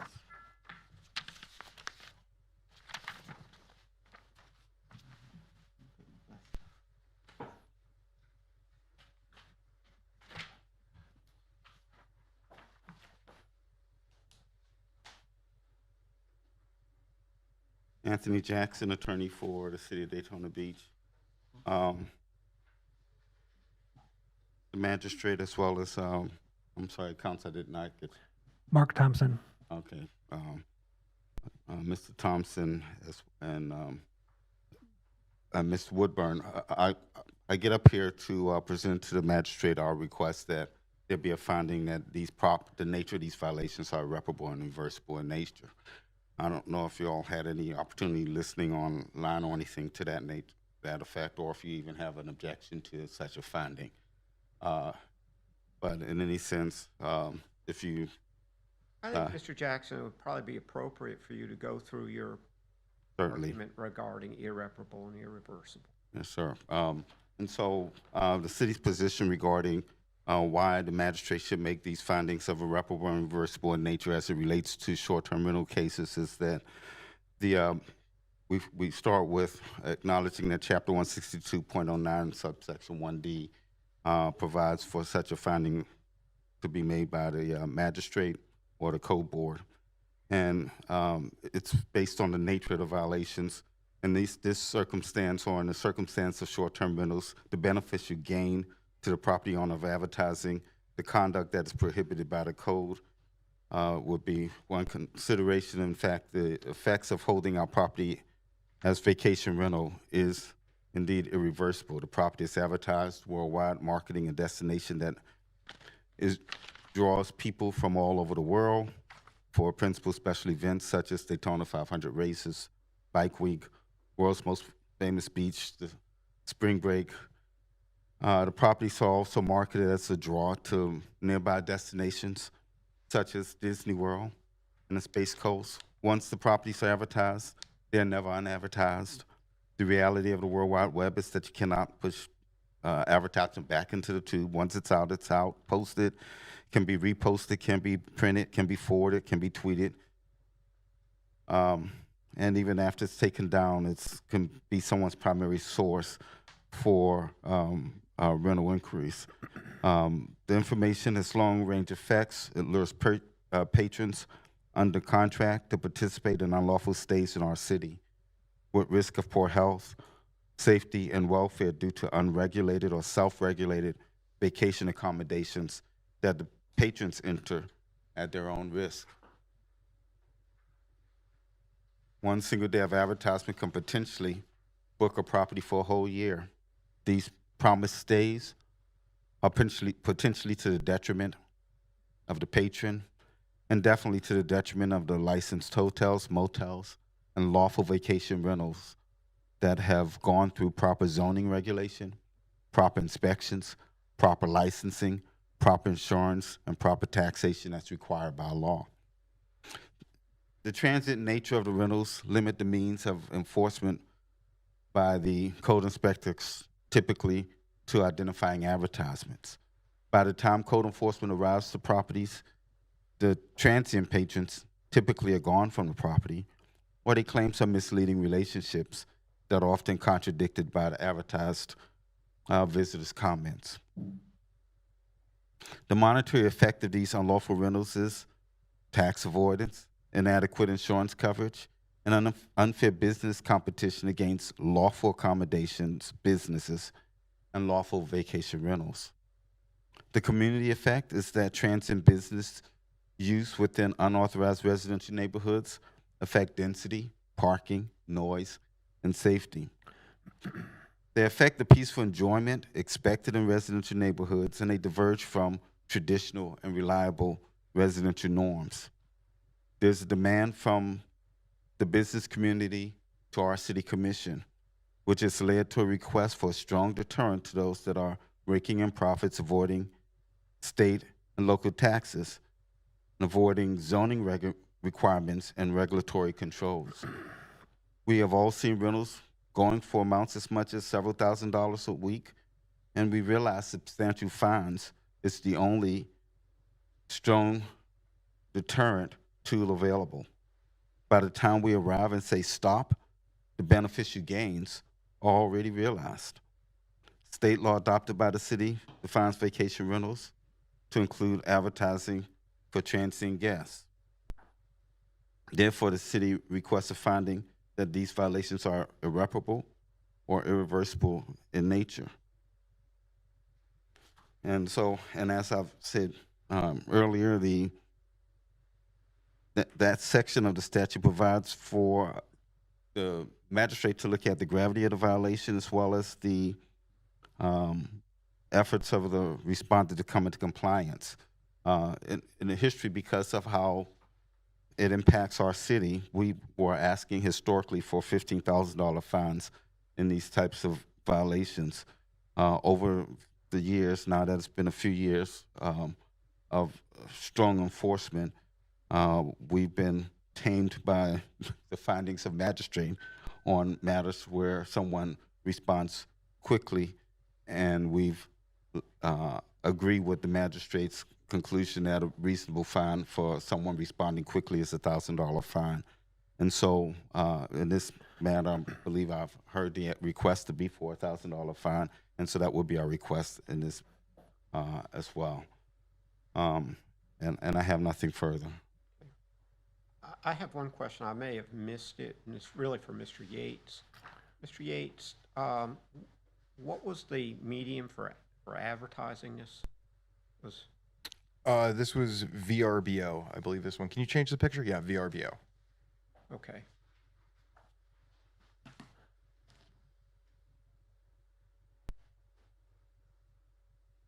All right.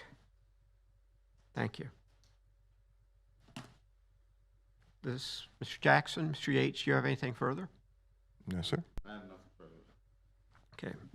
Mr. Thompson?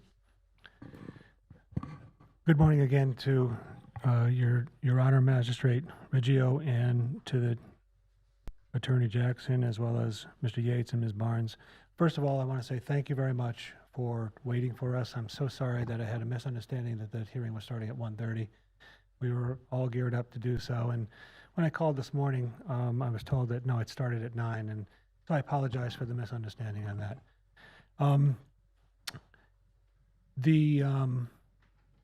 The advertising, I can't refute. The advertising is on there, we understand that. But yesterday, I provided some correspondence directed to you, Mr. Riggio, that had copies of the lease as well as an extended term of the lease, a copy of the security deposit check for that 6-month lease, and also when I spoke to Ms. Barnes last week, we were discussing the issues in this particular case, and she said, by the way, does your client have a rental license, which is really, I think, combined with the business tax receipt now as well. And so I said, I'm not sure, let me check. And so when I did speak with Mr. Woodburn, he said I wasn't aware of that. And so Mrs. Woodburn applied for the rental license arrangement and the business tax receipt, and that application was filed and paid for last Friday as well, the same day that we were inquired about it. And so there is a conscientious effort to be in compliance with the City of Daytona Beach regulations. I know that ignorance is no excuse for the law, and there's no question about that. But going forward, certainly they will be in compliance. I think there needs to be a field inspection for the rental applications. But getting to the core point, we had a lease that commenced December 1st and went through May 31st of 2023. And now we also have an extension of that lease signed and initialed by all parties going through December 31, 2023. And so once again, I can't speak for the VRBO advertising, but I do know that there's factual evidence that's been supplied to the system here where there has been a copy of the lease as well as the extended portion of the lease signed and initialed by all parties. So we're prepared to accept if there's an issue with advertising, and the advertising is just a front for a desire for a short-term issue versus the actual lease that's in effect. Then I suspect that just warrants a little discussion and consideration. Bruce, do you have anything? I have lots of things to say. First of all, thank you, and Please step up to the microphone. thank you, and I appreciate it. Our time frame was completely off of when we thought we were supposed to be here. So I purchased this home and renovated this home, and my intention was to assist our community with the need to help traveling nurses that we are in such short supply with here, which are not short-term rentals. However, VRBO and Furnish Finders does not allow you to advertise for greater than 90 days. This property has been leased since day one for a 6-month lease and then a renewal for another 6-month lease. The notification was posted on my house without ever being sent to my residence until recently, which tortiously interfered with my agreement with a long-term lease on my client, freaked him out, and almost cost me money. When I have a legitimate lease in place, I have the security deposit in place, I have the lease in place, and I think that, yes, do I advertise on short-term rental? I do, but the house is not rented on short-term rental. Now, if the statute, it is prohibited to even advertise, I'm unaware of that, and I don't know that. I was unaware of that, because what I'm ultimately looking for is to assist our community with fulfilling a need that we desperately have to fulfill here, and that is with traveling nurses and people that need more than a weekly rental. But the platform does not allow for me to promote it that way. So if the statute does say that you cannot even advertise that way, I was unaware of that. I plead ignorant to that. I'm still unaware of that. I even read the statute and I didn't see where you could not even advertise that way. And it could be, I'm not going to disagree with you, but that has been brought to my attention.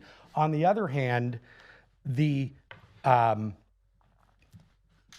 charges that I'm renting on a short-term rental, and that is not the case.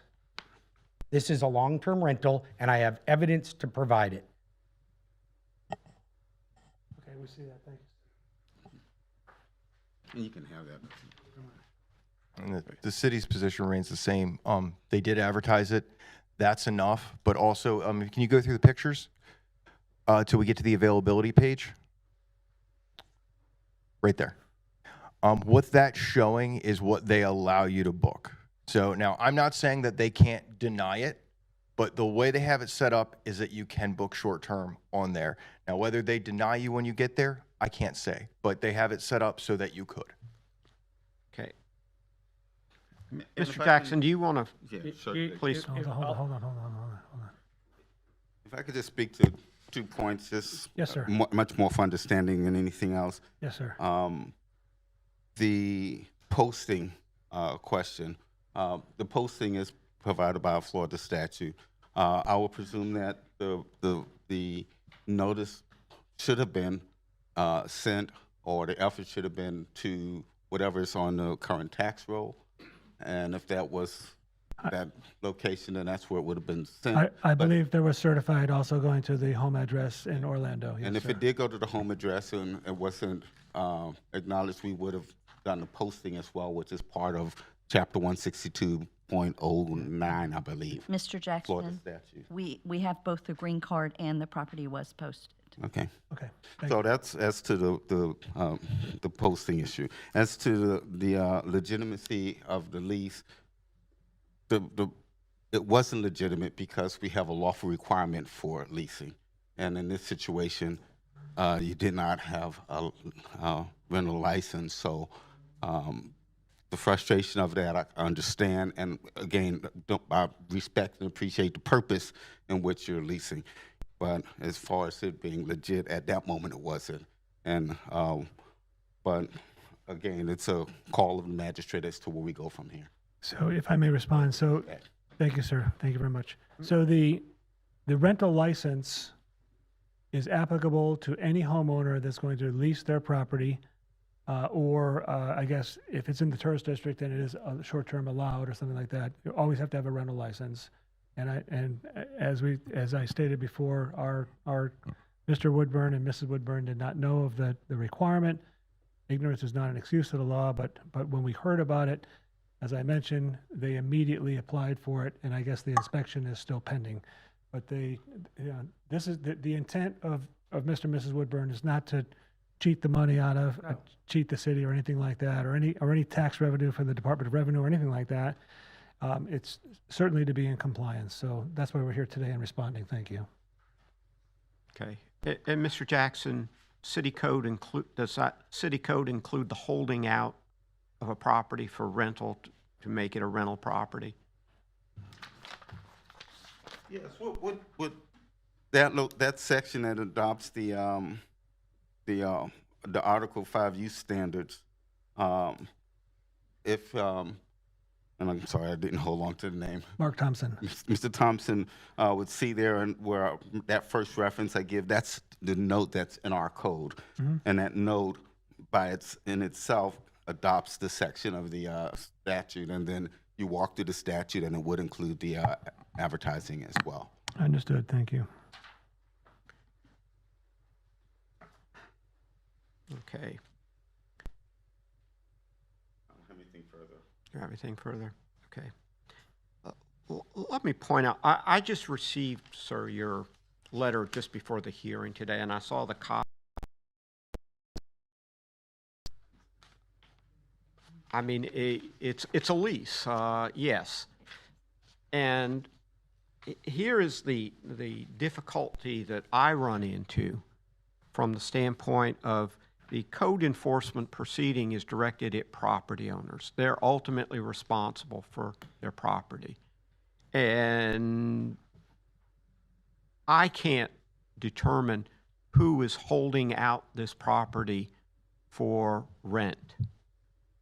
Okay, from the standpoint of, does the posting have a contact person on it? Me. No, I mean the actual VRBO posting. You have to contact them through VROB. They don't want the revenue leaving the Okay. site, so all messages actually have to go through their chat. Now, And also, if the- I'm trying to understand what Mr. Woodburn said. Is that VRBO posting your posting, or is that your tenant's posting, or is it? No, it's my posting. Okay, It is my posting. It is legitimately posted on here because you have to post a daily rate on it because they won't allow you to use VRBO for long-term leases, or they don't, it's not that they don't allow it. There's no time frame for it. It's 90 days or less. So I did use VRBO. I apologize for not being aware that it's against the statute to even advertise that way. But at the end of the day, my lease is a legitimate long-term lease that meets requirements. I'm not disagreeing with that. The problem here I have is that we have had situations, I've had situations come where even someone who is a legitimate long-term lease, the lessee acts as a straw man to try to get around the short-term rentals. And short of a lie detector test or what have you, it's almost impossible for anyone to bring any type of evidence before me. And so the city has argued, and I thought it was is that essentially the landlord is always responsible. And if there is a posting, such as on VRBO or Airbnb, then if it should involve the tenant, then the landlord and the tenant can work things out. Because you have a lease that someone would be in breach of their lease. In this case, you are similar to other people who I've had before me who choose to organize homes for families. And these platforms, it may be possible to sort of use them that way, but they're really intended for rental purposes. And the VRBO and Airbnb are not there. They are rental platforms.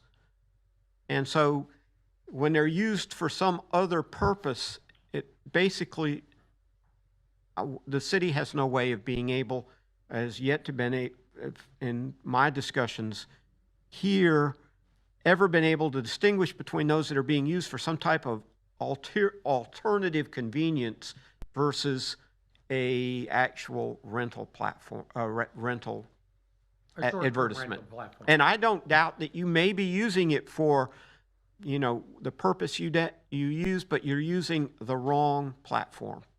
That's the problem. Are their parents possible? Yeah, that's who's renting it. Yeah.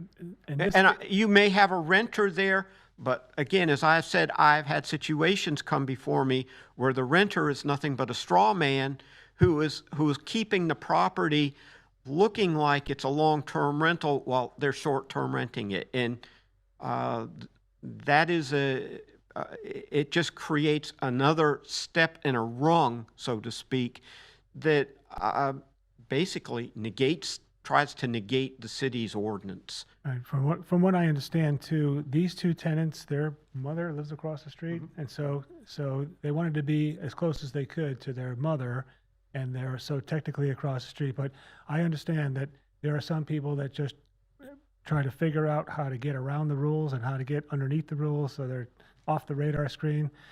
In this case, I can assure you that's not the case. But we understand the perspective. We understand the issue about the advertising. Okay.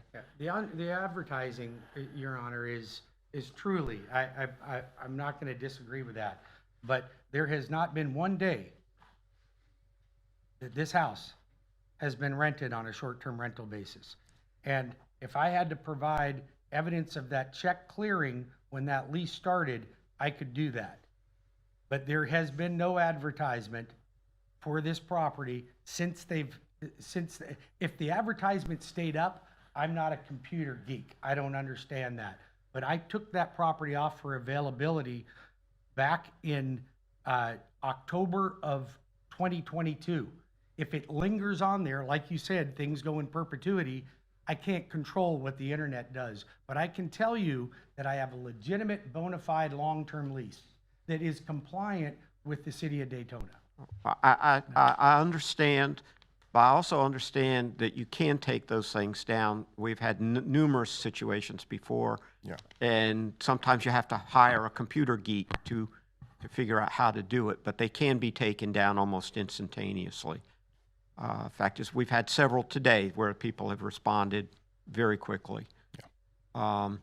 And it's a platform that's intended for rentals. Short-term rentals. Short-term rentals. Less than 90 days. And that is the problem. You're using the wrong platform for a purpose that it's really not intended for, but it works perhaps for what your situation is. The city can't distinguish, as I understand it, the difference between them. Whether you're trying to stage family reunions or have a place where people can come and hang out in a family versus what you're saying about nurses or what have you. It's a rental platform.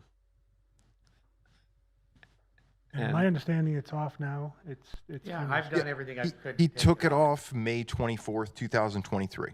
Absolutely. And now the city can ask for a fine of up to $15,000 under irreparable.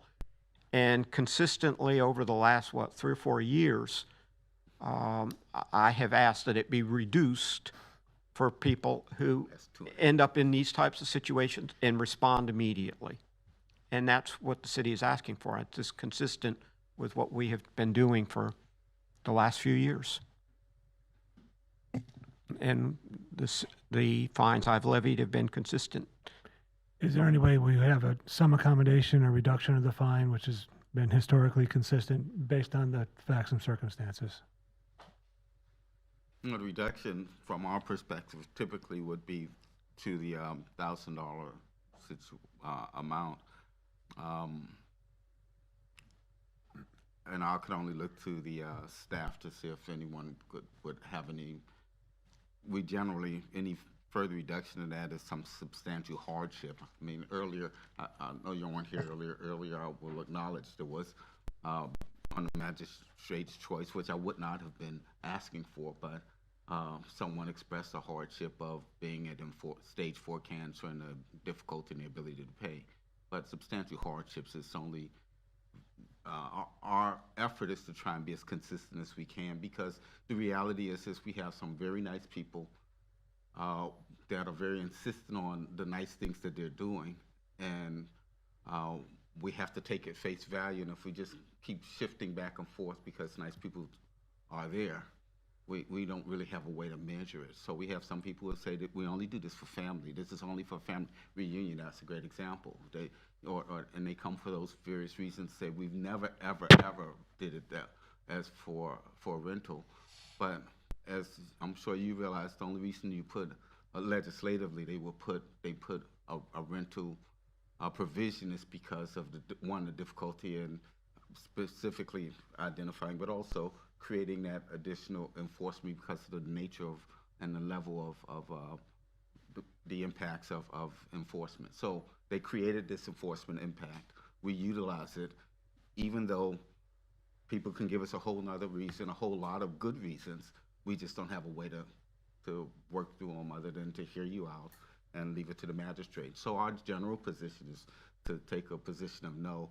I would generally look back at the code supervisor who isn't present, and I look over here at staff. I don't really have any other. And then, of course, you always have the magistrate to make those arguments. But our positions generally stands on being consistent as much as we can. Thank you. Well, in light of the fact that we are somewhat surprised that the advertising is a problem, and we know that, and we're compliant with that, and we also want to be sure that we're compliant with the rental license and business tax receipt. and our response and the information that we had, we would just appreciate any consideration for reducing the fine from the $1,000 alternative. Okay. Mr. Woodburn, if I could ask, Yes, sir. you said that you had it up there for nurses. Yes. Okay. Yes, so if you'll look at the website, you would be able to see that I'm promoting all the different hospitals within the area. So and you got hospitals and medical centers here that are trying to attract people that are on 6-month leases. And so if you look at the website, I promote all of those locations on there. Okay. I'm not overly familiar with your website. I'm talking about on the VRBO. On the VRBO, yes. Yes, sir. If he were to pull that up, he would have seen that I'm listing the distance from the home to each medical center. Okay. So you were trying to seek out what would amount to a long-term? 6-month leases. Is that 6 months or 6 months and a day in It's 6 Daytona Beach? months plus 1 day. Okay.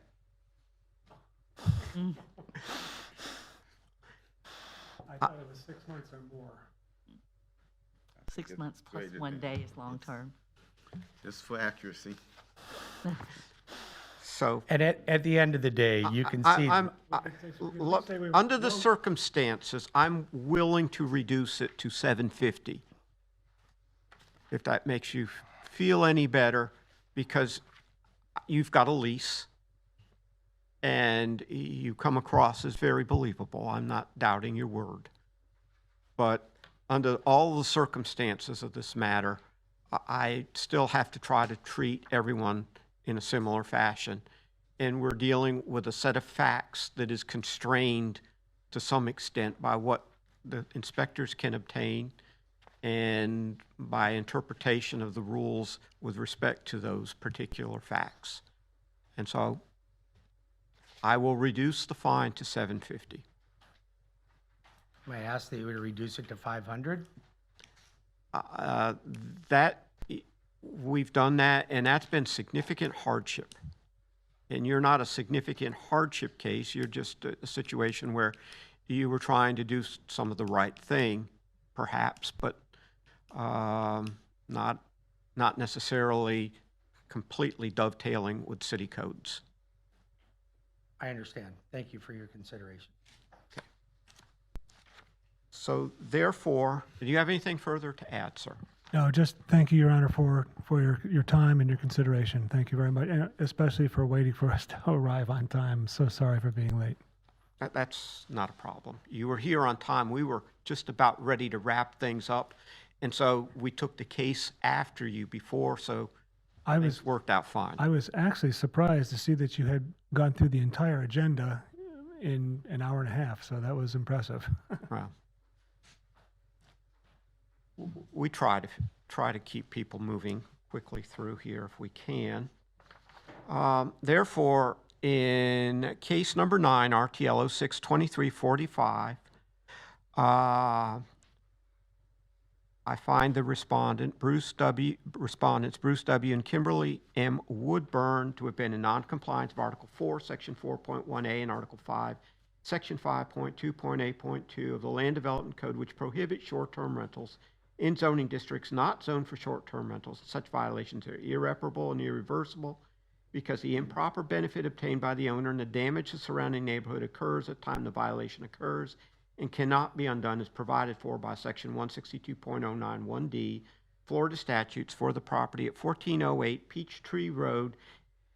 It was subsequently come into compliance on May 24th, 2023, and hereby order respondent shall pay a fine in the amount of $750 and not violate that section of the Land Development Code again, and that for any future repeat violation, the respondent may be placed on a subsequent agenda for a hearing before the special magistrate for consideration of a fine of up to $15,000 for each occurrence as per Chapter 162 Florida statutes. Thank you. Thank you. Thank you, sir.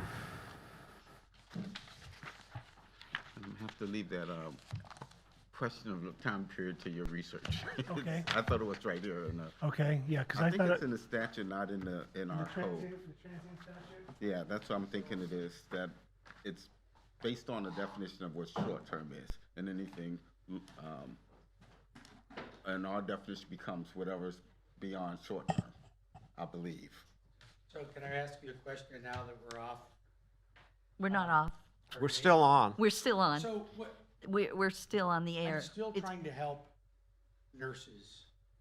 And so by advertising on some of these rental platforms, is there a way that I can do that and still comply? If knowing that it's 6 months and 1 day, although I had 6 months even, I missed it by a day. And I won't call that semantics because it's the law and 1 day is the law, but I get it. But is there a way that I can fulfill the need that our community has, and it's a desperate need, and still be able to utilize these platforms to advertise? Yeah, here's our challenge, and recognize that my challenge is from the enforcement perspective, not from zoning perspective or any others. So I know these questions have come before the commission because workforce housing is a big issue. You know, right now, affordable housing in general, but workforce housing. We know people are coming in the area, need places to stay. And so that's why I'm sure what you do is appreciative, but we still have to comply with, through an enforcement perspective, to what's in our code. Our enforcement perspective is once you get on those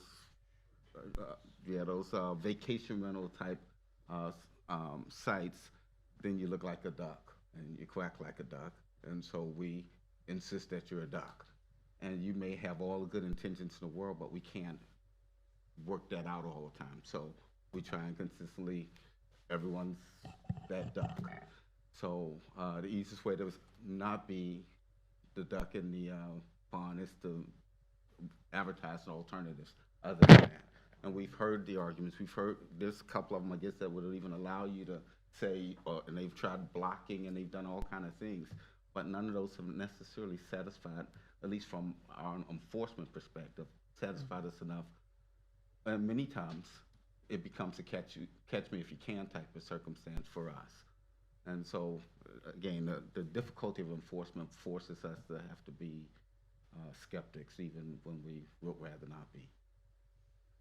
Find a platform where it's acceptable. Yeah, I'll reach out to Furnish Finders and see if there's a 6 month and a day platform. Yeah, and if you, Because that's designed for the nurses. Let me suggest, and nobody seems to, that there are a lot of enterprising people out there, and this seems like a void that needs to be filled. There's family who try to use these platforms for rental. They are rental platforms. They are not intended to essentially schedule availability in homes and properties. And that is the way they are viewed, and that is the intent of those platforms. And I'm surprised that they allow it to go on, because you're using up their space for some other purpose. and the key evidence becomes, you know, if it's saying a daily rate, which unfortunately all of these we're going to say that. Right, so you're going to say a daily rate, you're going to say check-ins, check-outs, you're going to start sounding like a hotel. And if you sound like a hotel, then, you know, you sound like a guest rental. And again, I accept that you tell me that ain't the intent, but that's what it sounds like. Can I make one off the record comment? We're kind of like on the record. We're on the record. You're on the record. This is videotaped and. Okay. Okay. There's nothing on the agenda that says it starts at 9 o'clock. Oh, but the agenda now is whole, so there's nothing. Oh, you mean that even the starting date? Nothing on the advertised or printed agenda that says it starts at 9 o'clock. Well, then we will fix that. We appreciate that. That's all. Okay.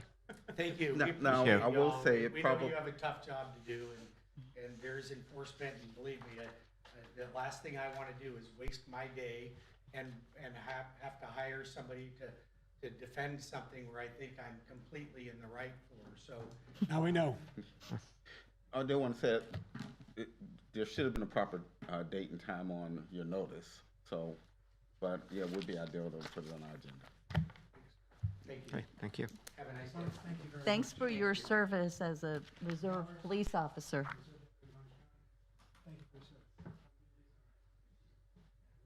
Again, thank you so much for your guidance. Sure. No, you're welcome.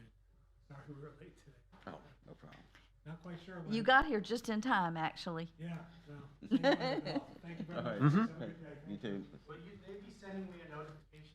I will. I will. I'll send you both copy. Okey doke. Okay, is there any miscellaneous business? Not for me.